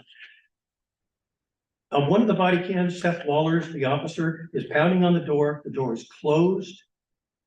Anthony Lopez is arrested out of that room. There is a circumstance on the videos in which the other young lady in the room, Angel is her name, actually indicates in Detective Davis's hearing that in response to somebody suggesting that Anthony might have been somewhere else in the apartment other than that bedroom, she says no. I mean, that is clear on the video. The focus of this search was the bedroom. The state went to great lengths, as did Detective Davis during the motion to suppress hearing, to try and suggest that, well, we don't know where the weapon is. But it was clear from the video and clear from the testimony at the motion to suppress hearing that he was never anywhere other than in the bedroom. And keep in mind that the situation was secure. They had done a protective sweep. This idea that we needed to do another, go back and check to make sure we know where that weapon is, that simply is a red herring. It is trying, I think, to create some kind of an exigency to make their conduct more reasonable on the scene. We begin with the presumption, as we always do, that they should have gotten a search warrant. We would not be here having this argument today had they simply gotten a search warrant. The scene was absolutely secure. There were plenty of officers, plenty of detectives, plenty of supervisors on the scene who simply could have taken 30 to 45 minutes here in Brazos County to call up a judge and get a search warrant, and they could have searched. And I think this is important as well, Detective Davis simply could have stuck his head out the front door, and you see on the video that Saul is right outside the front door, and simply asked him, can we search as well? Well, in fact, didn't he have a conversation with the defendant Immediately after. Okay. Is immediate, so it's. I mean, before they actually went in the bedroom, there was another conversation. It just wasn't about consent. Yes, sir, it was not. It was not. And I think my own personal opinion is there was a concern that he might not consent.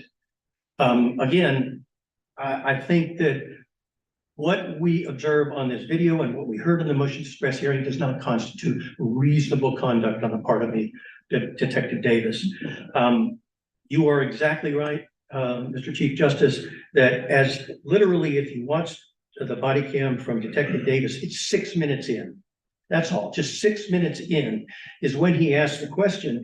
And I think the actual question that he asked, it's not Sylvia Sanchez informing the officer, this is my home and I have control here and I'm the homeowner and I'm the adult. None of that happened. What happened was 6 minutes in, Detective Davis, who has already been briefed, that's in his testimony, and he just simply asks, and Ms. Sanchez, I'm assuming this is you're the adult here. This is your home. That's it. That is the extent of his inquiry into whether she has actual authority.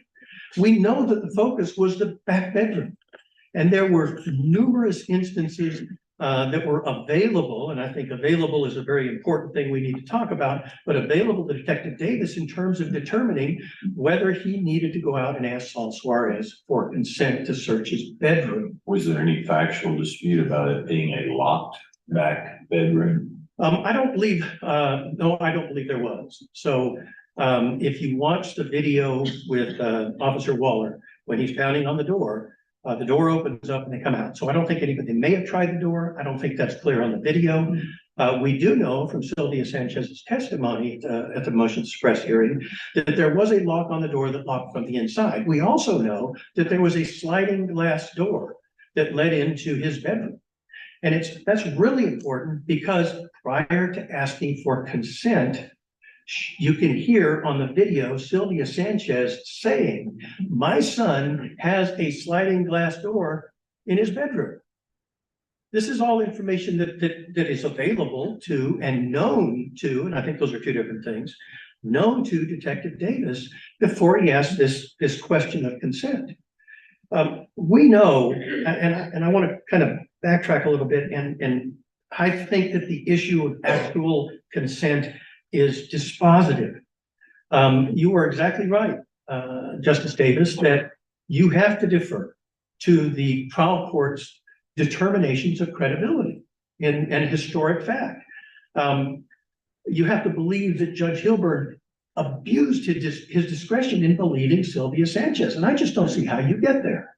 And if you believe Sylvia Sanchez, review her testimony in the motion to suppress hearing, it is absolutely crystal clear. She did not have mutual access, common authority, equal control, the ability to go into that room whenever she wanted. She didn't have any property in that room. Again, I'm sorry. Go ahead. But did Detective Davis know that? I realized it was, that the information came out at the suppression hearing, but did Detective Davis know all that? And I don't think that matters, not with respect to actual authority. Actual authority either exists or it does not at the time.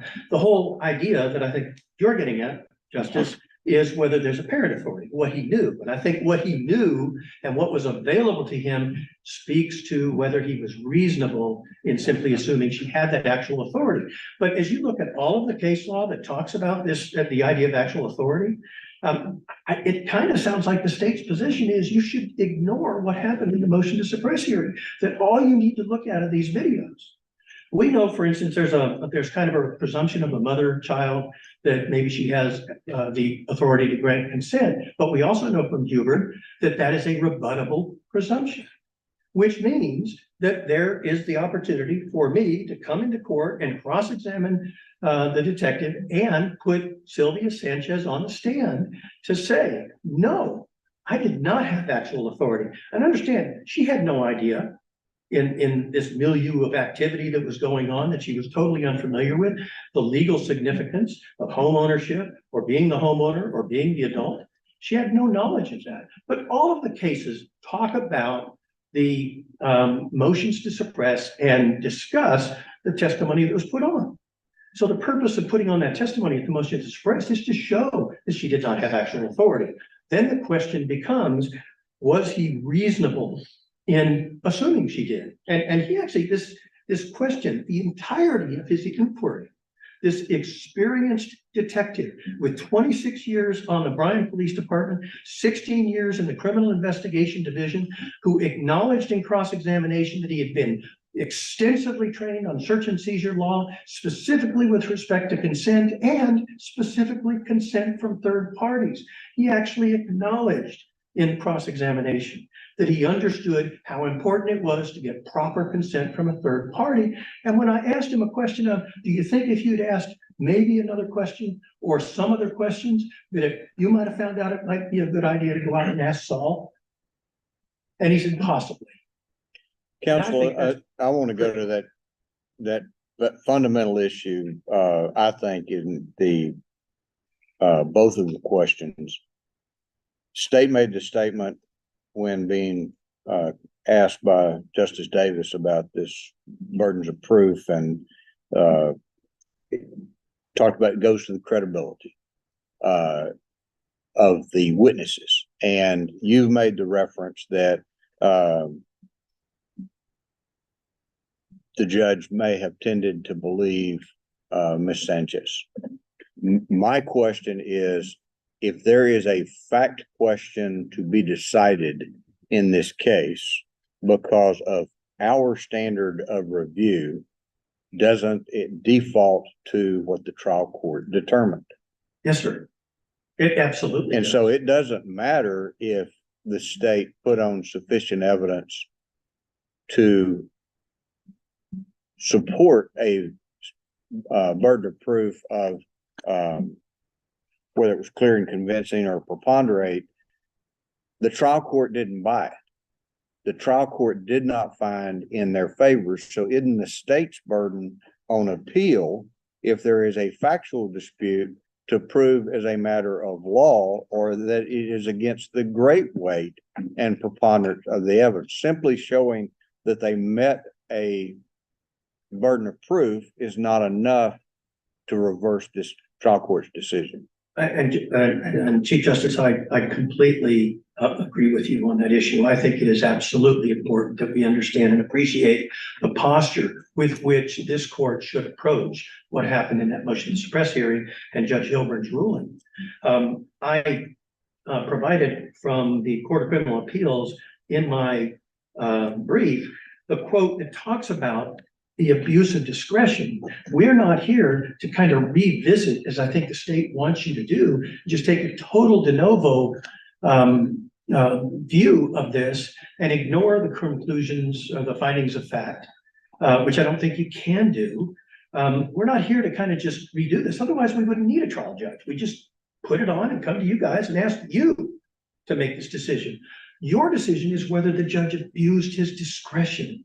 And the test for abuse of discretion is not whether, in the opinion of the reviewing court, the facts present an appropriate case for the trial court's action. Rather, it is a question of whether the court acted without reference to any guiding rules and principles. Another way of stating the test is whether the act was arbitrary or unreasonable. The mere fact that a trial judge may decide a matter within his discretion of discretionary authority in a different manner than the appellate judge in a similar circumstances does not demonstrate an abuse of discretion. That is critically important here. I am in kind of a unique position for a defense attorney because I'm arguing as the appellee. But the fact is that all of the case law suggests that the court should give deference to the historic findings of fact if they're supported by the record and the court's determination of credibility. The judge clearly believed Sylvia Sanchez. That is implicit in his ruling.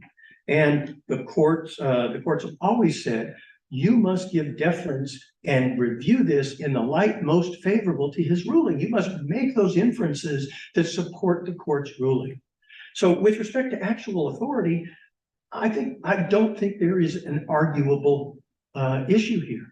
Sylvia Sanchez testified specifically, I did not have equal access. I think that is clear. I do not believe that this court is free to say, we don't believe her. You weren't there. That's the whole purpose of a trial court determining credibility. They are in the best position to do that. Factual deference, couldn't agree with you more. You and the chief have nailed it down tight, but conclusions of law de novo. And the one other area that I want to not have to chase any further, so I'll ask you this way. Yes, sir. Do we really need to chase clear and convincing at this point or not at all? Well, two things about that. Yes, sir. I do not think you need to chase that because I do not believe the state met its burden by a preponderance. I just do not believe that, and the court did not believe that. Right, and you're riding in that way, so we don't have to chase clear and convincing. Well, Judge, if in whatever circumstance could possibly lead you to believe that the state somehow made that burden, and the Judge Hilburn abused his discretion in finding that, then you still have to address the clear and convincing standard under the Texas Constitution. And this idea that I've waived it is a total red herring. I filed a motion that cited both the Fourth Amendment to the United States Constitution and Article 1, Section 9 of the Texas Constitution. The judge granted that motion. We have not waived a thing. The other thing is, and no pun intended about the back door, by the way. A very curious reference, I think it's in your brief, about the severance of the felony package in this case. Is there some possible reason why the severance of, I guess, the armed robbery and the underlying from the murder? And I haven't gone back and studied in detail the severance motion, yours or theirs. And is that had anything to do, or can we disregard the severance as a procedural vehicle separate and apart from suppression? I think it is immaterial. Thank you. I don't think it's that. I don't want to chase it. We got plenty. Okay. Judge, I would finally like to address the issue of clear and convincing. This idea of what was available to that detective at that moment in time is, I think, a specious argument. And I think you have nailed it exactly. Every case that talks about whether we're going to decide whether an officer was reasonable at that moment in time when he asks for consent, talks about what is available to that officer at that time. We know this officer was briefed. We know that the focus was this bedroom. We know that he knew that there was a back bedroom that belonged to Saul. This detective, when he asked the question, Candido Amaya is standing right next to him. There's no more of the other detectives. When he says, are you, I'm assuming you're the adult. There is another adult in the living room. You can see her in the wheelchair. Her name is Geneva. She is the mother. Saul is an adult. And I believe the evidence shows that Detective Davis knew that at the time. He knew that there was a back entrance to the bedroom. He knew that that was the focus of the search. He knew that Saul was 18 and an adult. He knew that there were also other adults. And if you look at the ambiguous circumstances, he called it a free-for-all. a chaotic scene with all of these officers on the scene. The idea is that you have to look to the totality. And I don't see how you reconcile totality with, oh, it's this collective knowledge doctrine does not apply. I don't think that's what O'Brien says. It did not say that it doesn't apply specifically to the situation. You are to look from the guidance from the Court of Criminal Appeals to the totality of the situation. And if you look at what Detective Davis knew, and it was significant, just by himself, we still prevail. We still prevail. This judge did not abuse his discretion when he did this. He clearly was referring to legal guidelines. That's what guided his opinion, and I believe this honorable court should deny the state's appeal. Thank you, counsel. I didn't ask if you had any more questions. Do not.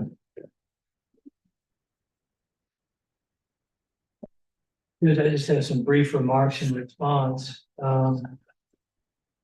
First, I take issue with Mr. Phelps's description that he believed that Detective Davis did not go out and ask the questions beforehand because he was worried, or Detective Davis thought that the defendant would not give consent had he gone out and asked. I think that's completely speculative.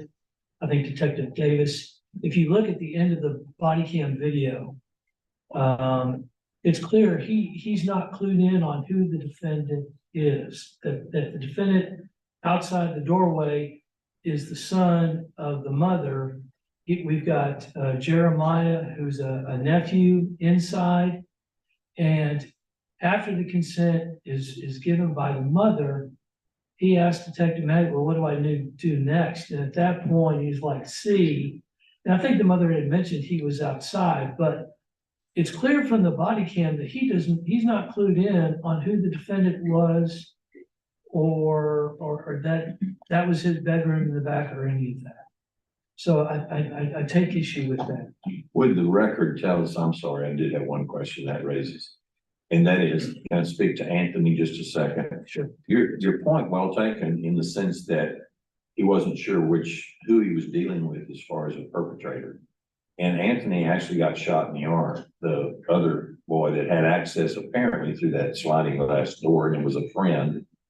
I think we can gather from the record. Correct. Of the charged defendant.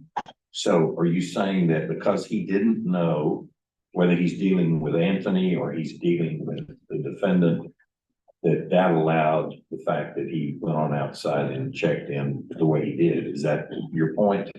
Yes, sir. I think if you will listen to the end of the body cam, the mother says, I don't know how Anthony Lopez got into my apartment. Mm-hmm. I assume what happened was he Facebooked my son or texted him and basically said, can I come over? And so that, I think, is another fact that Detective Davis is focusing on, is he reasonably believes that there's been a shooting. Anthony Lopez is a suspect, and then he needed someplace to go hide. And possibly he just texted Saul Suarez, who he knew from school, and said, hey man, I need to come over. Does the record reflect Anthony's arm wound? One of the body cam videos reflects that the officer pulling up, they know he's got a bandage. They do a pat down, they feel the bandage, they ask Anthony Lopez, what's going on here?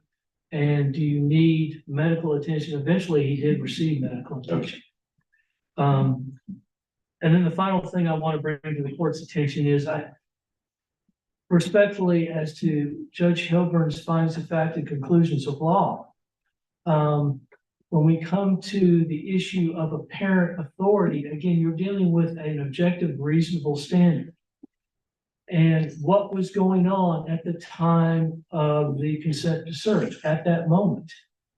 But what was happening during the mother came in and testified to all this additional information that was not before Detective Davis when he was asking for consent. And so she supplied all this additional information. And I believe that goes beyond the objective reasonable standard. What was the information that was in front of Detective Davis? Well, he asked her point blank, are you the adult? We would like consent. You don't have to give consent. And when you're asking the adult, remember we had a grandmother in a wheelchair. She's an adult too. Maybe she was the one that was on the lease. So as to those findings and conclusions that deal with the mother's testimony, and as they may apply to a parent consent or parent authority, I think that those do not apply because they go and eviscerate the reasonable person standard for a parent authority. Any other questions? No, sir. Thank you. Thank you, counsel. This case is submitted. Y'all are excused and we are amazingly on schedule for the Q&A session. The court is adjourned, but we are going to stay here and answer questions. And so, anybody, throw it up. And Judge, by the way, I used to have that beard. It was a lot, mine was longer than that. But you've got the record now. So, yes, sir. I don't have a question, but I just want to thank you as a practicing lawyer in this town for coming to our town and doing this in front of us. It's very educational, not just for all these people that maybe want to be lawyers one day, but for us that are actually lawyers. It helps us do our jobs. Thank you. Thank you very much. Appreciate that. Judge Smith, do you have a question? I don't believe I do. Okay. That's always. Certainly not about this case. Yes, and Judge Smith makes a good point that we can't talk about this case specifically, but we can talk about what we do and what happens. Any questions of that nature? Yes, ma'am. How long will it take us to make a decision? Rex, you're the one that is not currently on the bench. And you've been chief, you've been former justice now, doing some trial judge work. Address the question. That one the court has a significant volume of cases of inventory of cases at any one time. It could be that this case could be decided in a matter of weeks or a couple of months or a little longer. It also could be because of the other pressing matters with the court as well as this. It could be longer than that. And we're charged with the responsibility that criminal cases are to be given priority where at all possible over civil cases. That drives lawyers who do civil work crazy sometimes. But the answer is this court is very proud of its record of being as timely as possible. I was on it for almost 20 years, and then I've been away 3 years and doing trial judge work elsewhere. And I'm very proud of my legacy. So the chief and Judge Johnson and Judge Smith continue to do it as quickly as possible. But this case, it's got some very challenging issues in my opinion. So I wouldn't look for it in a month or two. It might surprise me, but I think it'll be a matter of some months before it will come out at the earliest. Now, I'll tell you that because this is a pretrial ruling, okay? A lot of times we get cases, of course, most of the time we get cases after the case has been tried, or jury's handled the case, or the judge has handled the case, and a judgment's been made. But right now, this whole lawsuit's on hold till we make a decision on this pretrial ruling. So those things are taken into account. Because of the procedural status, those things are taken into account in trying to move the case along swiftly. Thank you. Good. Any other questions? Yes, ma'am. Hi, good morning. My name is Rebecca Reyes. I'm with the Division of Business and Math, so sorry, social sciences for correcting your party. But my question is, because I work primarily with business, accounting, economics students, many of which have an interest in those applications in the law, whether it be tax law, you name it.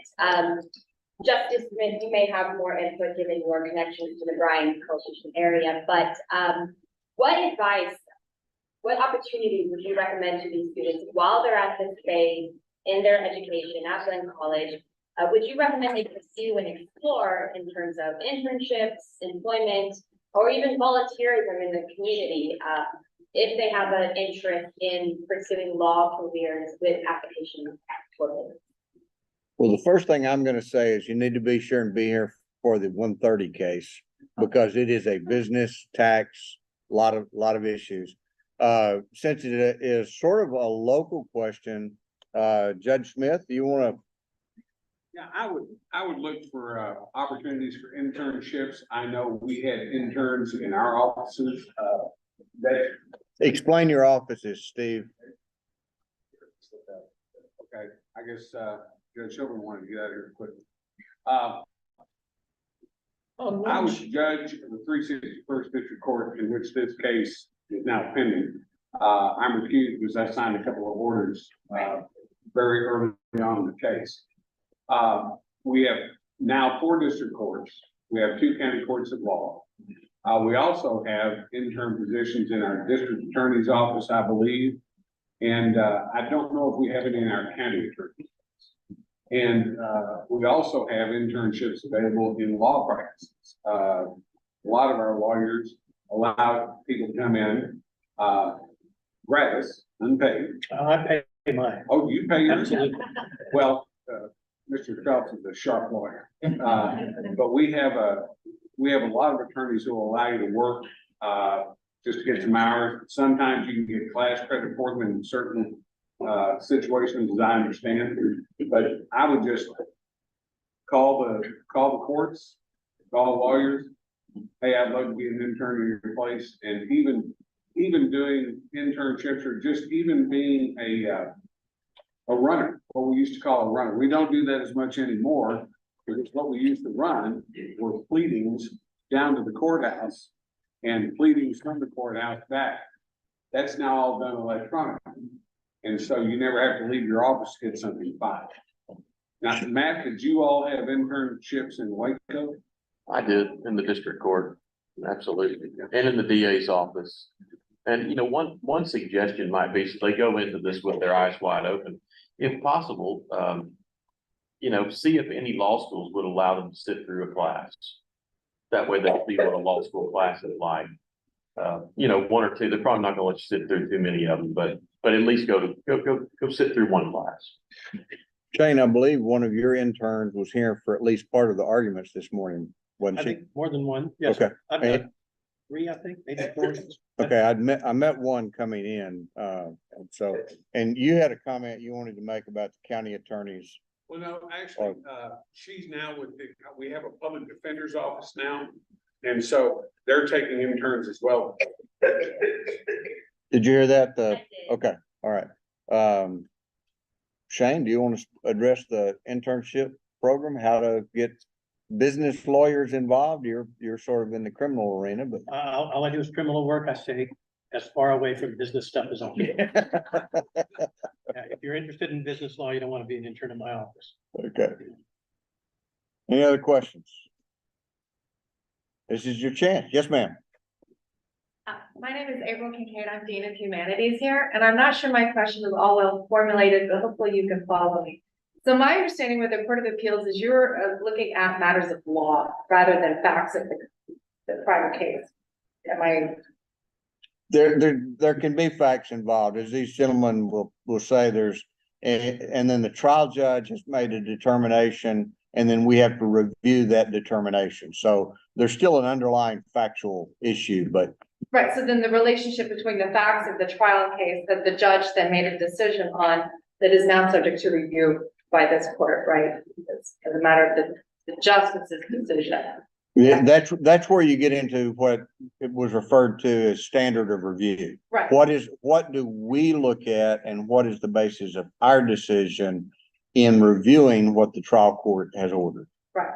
So getting that context clear, then my question is about if in the process of your discussions and review of this, based on the arguments presented to you today and with the briefings that you had, what is the procedure if in that you come upon a question that was not asked today, what process is there then for you to get clarification on that? Does this procedure have to resume? I would think this was kind of done. Can you reach out then? And the lawyers who presented today then have to answer any questions you have. I'm curious if it's done at this point and your decision is based on what you have available now, or if you can do any further inquiry in reaching your decision. Without regard to these specific cases. Correct, just procedurally in general. We get the briefing from the parties. This is the briefing on this case, which is about typical of a one or two issue criminal case. The briefing on the other case this afternoon gets a bit thicker, and the one from this morning was thicker still. And so that's the briefing. Now, everything that happened at the trial court, and if you were here for both the arguments, you heard this this morning talk about the record. The record is the written documents of what happened. It includes if there was an evidentiary hearing, the stenographer types up the notes and literally provides to us a transcript of the proceeding. You heard references to other exhibits such as the body cams. I mean, all that comes up as part of the record, the appellate record, and all of that is available.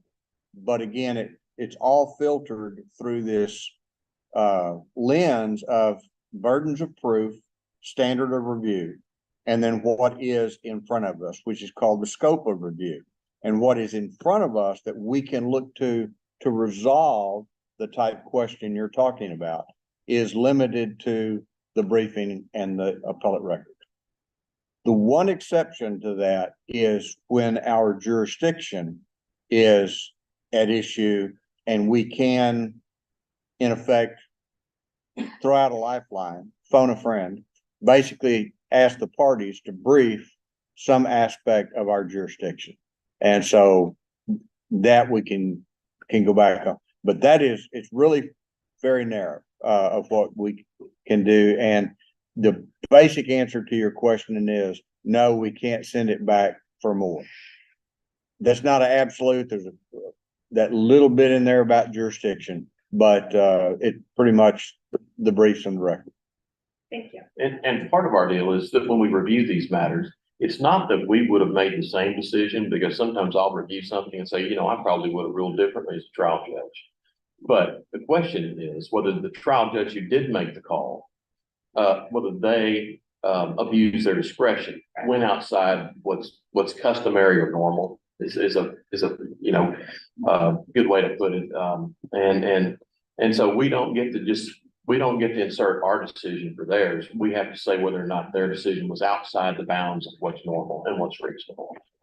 So then it's not a matter of the decision made, but the process that court went through to make that decision and whether that process is Essentially, reasonable. yes, whether it was reasonable.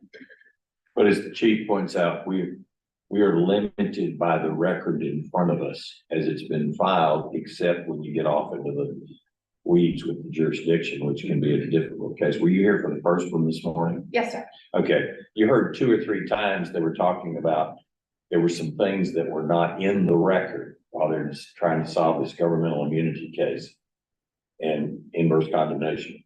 That's part of those kinds of problems where nobody's trying to hide the ball. And we would like to have had the benefit of perhaps a few more things. And so in a very limited fashion, we can ask for information that technically is not in the record. But 95%, I don't know, Chief will know the stats, 99% of the time, we're limited by the record. And we can't go outside of it in making the decision. So jurisdiction then is the only circumstance. Yeah, pretty much. And part of the reason we're limited to the record is because if we start looking at things outside the record that the trial judge didn't have when they made their decision, that's unfair to the trial judge for us to say, well, that trial judge didn't make the right decision because this and this and this is known to us now. Well, if it wasn't known to the trial judge at the time, how can we say the trial judge made a mistake or erred? when they didn't have the facts we have before now. And I'm a former trial judge of 14 years. If I'm getting a little animated, that explains why.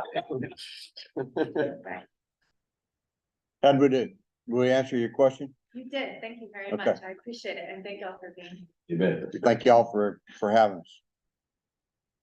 I keep sensing that there's a question over here on this side of the room. They've all come from over here. So I'm gonna call on somebody. I have a question or request. You guys mind giving us advice, Advice? particularly not what we see out there, what we're supposed to do.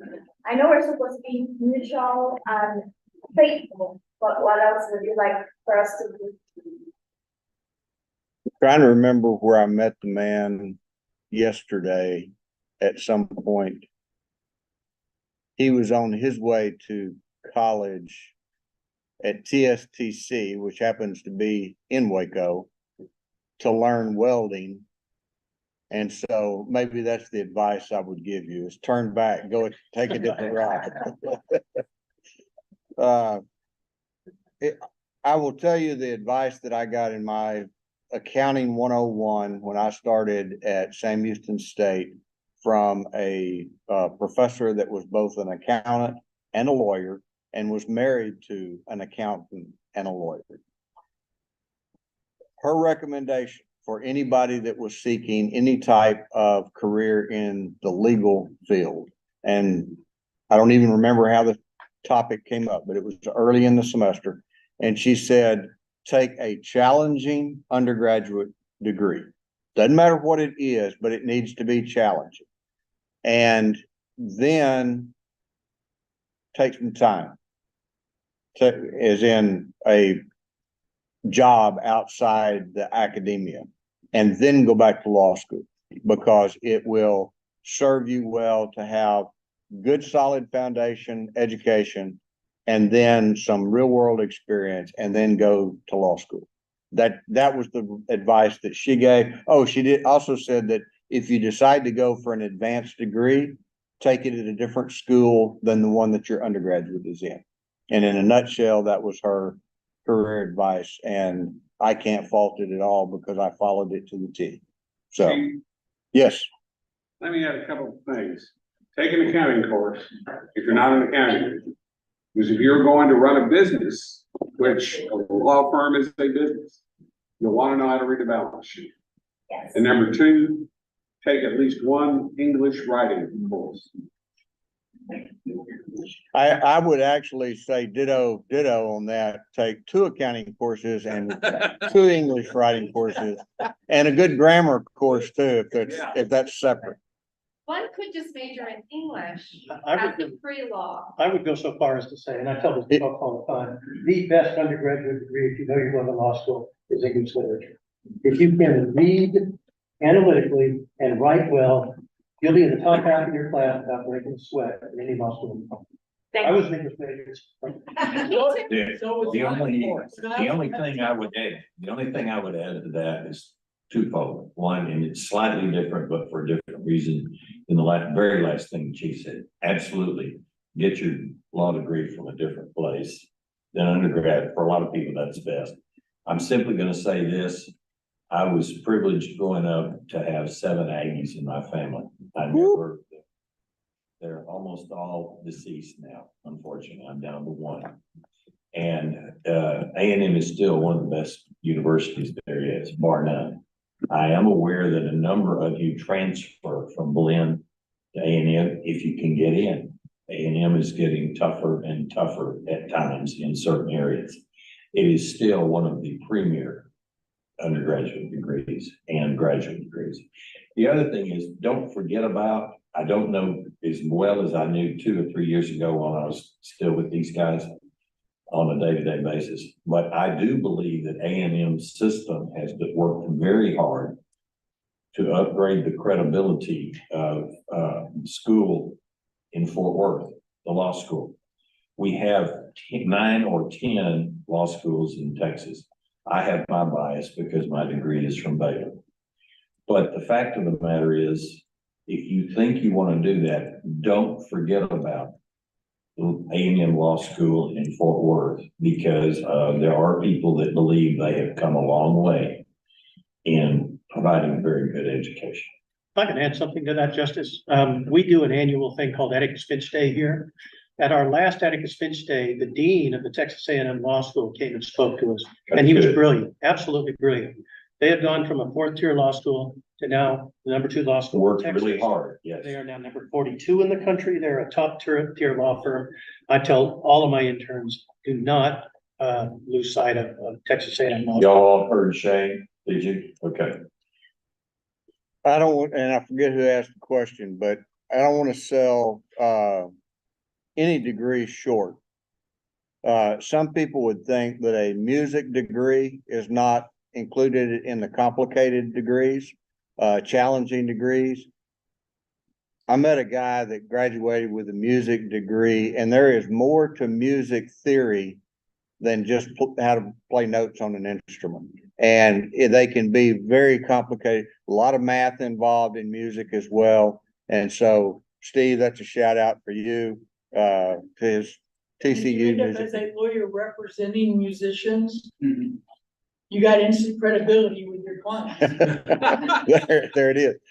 But the degree that I went through was accounting. I got an undergraduate in a general business, MBA in accounting.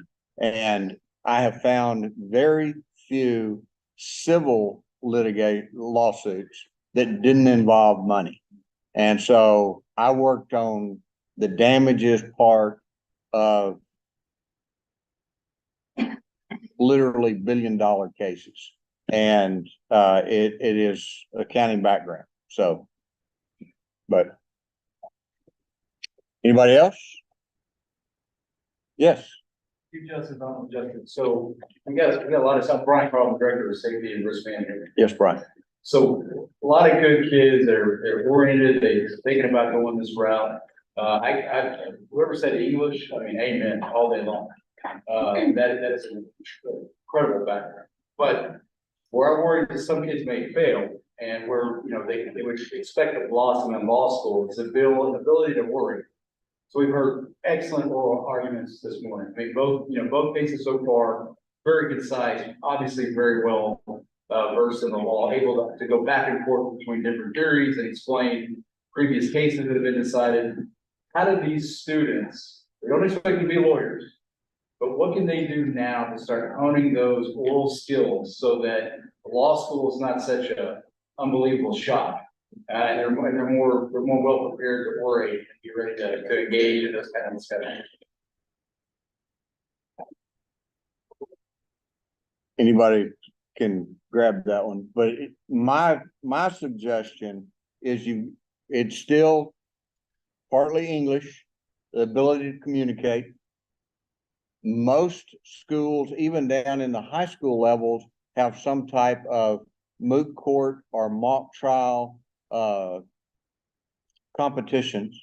I would strongly recommend any of those. The debate groups, while I'm not a huge debate fan as far as the transferability of the debate grading methodology over to the oral advocacy skills in a appellate court arena. I think what you saw today evidences the strength of just the ability to organize your thoughts in a somewhat sequenced fashion, which comes from reading other people's work. And it can be fiction as long as it's well done fiction. And so it's avoiding Twitter and the internet, but that would just date me. But lawyers communicate differently than lay people. And like you've identified, it is more, at least for me, I think of it as more structured and more linear. And to be able to write a book, you have to do that. And so reading good books, good literature will do the same thing. it will help you in how to do that. I mean, the courses here at Blinn, that are gonna do that are gonna be any of your courses. Theater, is a great example. I mean, the ability where your audience isn't overwhelmed by the sound of your knees knocking together, is important. I mean, when you step up to that lectern, you want to look like you own it. Everybody that's been there this morning looked like they own that lectern. I will say, that that's not always been the case, even in this room. We've had some lawyers that did not own the lectern. So, but it's being, just get outside your comfort zone. You know, that's, Can I add something to that? I was actually, so my name is Maritza. I attended classes here at Blinn before I went to A&M. Then I went to law school and I was a prosecutor and I'm in the public defender's office. And I think what's really important is there's a barrier that sometimes we have in our mind. And so really you just need to get out there, go to the courts, watch what other people are doing. That's what I did. I would just go watch it or come here every single time they have something here, come watch, because sometimes all you have to do is put your eyes on someone else who's doing it so that you can have a sense of what that's gonna look like if you're doing it. And it is different than if you're watching it on YouTube, you can, but that's a lot different than watching Mr. Phelps or Mr. Howell get up here and seeing what that looks like when they have to stand before justices or judges and answer questions. Because honestly, the other thing is this is a lot harder than being a trial lawyer. Because jurors don't get to ask me questions in the middle of my opening or closing. They don't get to interrupt me or say, hey, well, have you thought about this? Because sometimes I haven't thought about that. And I'd much rather them ask you later, but you know, it doesn't affect the case. But I would just suggest that every single time you come watch these, you go over to the Brazos County Courthouse and you just watch the lawyers doing it. When I was in undergraduate school, I took an elective in the School of Communications. And it was just it was one for non-majors. But that helped me just with generally, making a speech of some sort. And I think we had 3 or 4 assignments where we had to give different styles of speeches and address issues and things like that. But I found that beneficial. James, it looked like, yes, go ahead. It sounds like to me, it's more so in sales skills to actually sell your case, and actually sell your defense to the judges. You know, to gain the skills and the eloquency and ingenuity to actually be able to combine what the audience is thinking and what you were thinking with the judges, and at the same time present yourself in a way where you can really sell the best case.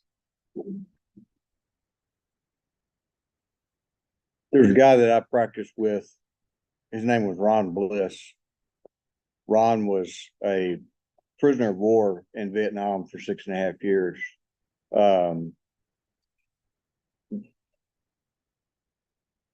I had been practicing about 4 years and went to a firm retreat in Houston, and I had heard about this guy and his philosophies and just what he had been through. It was incredible. And went down for breakfast, and there was a group of young lawyers gathered around the table. I mean, around a couch, a sofa, and they were listening to this partner speak. And it turned out I immediately identified him as Ron Bliss, and I had not met him before that day. And Ron was telling the assembled group, and it had a huge impact upon my career and the way I approach the law. He said, in an American courtroom, there is nothing to fear. They cannot take your bread. They cannot take your water. They can't string you up and beat you with a bamboo pole. In an American courtroom, there is nothing to fear. The legislature and the courts made the law. Your client made the facts. In an American courtroom, there's nothing to fear. Your job as a lawyer, and your only job, is to know the law and the facts and present your client's facts in the best light of the law that you can possibly do. And that means you have to be prepared. And that completely changed the trajectory of my legal career. And I think it says it all. It keeps you out of all kinds of ethical dilemmas. But you're right in the sense that you're presenting your case, you're selling your case, you're selling your view of the facts, but it's all about preparation. It's not what I would consider typically salesmanship. It is, I mean, we deal with some really gruesome facts, both plaintiffs and defense. Criminal law probably can get more gruesome than most civil cases.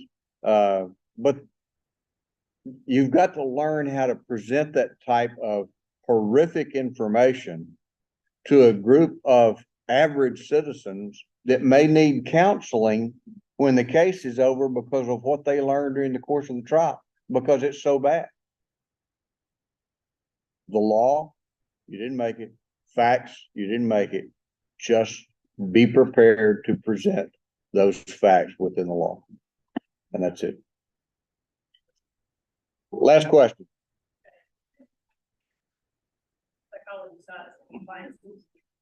So you mentioned that criminal cases, in particular, and sometimes civil, depending on whether you're talking about damages or items, have elements of gruesome, difficult options. And lawyers, their job is to argue either for prosecution or defense or appellate and co-lead.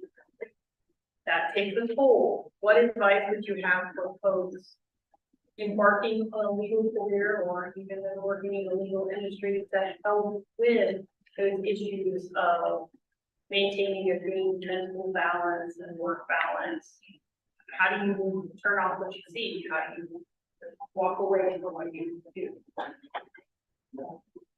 There's a program run by the State Bar of Texas for lawyers that run into a crisis situation that they can call. And, I've got two sons that are attorneys, and the oldest one came to me and said he wanted to go to law school. And he said, "But Dad," he said, "I've looked at the rate of alcoholism and drug abuse, and it's so much higher in the legal profession." And I said, "Well, I think some people, the practice can drive to that type of behavior." And I said, "Sometimes I also think some of the people who are interested in going to law school have a personality maybe that would drive that same type of behavior." But I said, people who remain healthy, people who have friends, family, and stay collegial with their colleagues, and everything's not World War III type situation. You keep everything in perspective. I said, you can be very healthy and practice law, but I think the State Bar does a wonderful job, because even larger suicide rate is higher than the general population. And so it's a challenging career, and you need to be prepared to keep yourself healthy if this is what you want to do. I would actually build off of something that Matt said earlier to the last question about a course that the regular college student should take. I wound up taking it in my senior year at Sam Houston State, and it was Psychology 101. I think that literally that should be on the core curriculum for every major, because without a little bit of understanding of how the mind works and how it stores information and then how it ultimately affects behavior, a lot of what we do is just missed. And so I would suggest, talking about counseling and recommendations and stuff to students that are pursuing legal careers, do the broad base. One of the reasons that English is good, it's a broad base of education. And I think any course in psychology, sociology, human anthropology, any of the ones that teach human development is also very worthy and helpful So, and with that, we're going to adjourn to lunch. We will start back up at about 1:30 with a tax incentive case. So come see us at 1:30. Thank you. Yeah.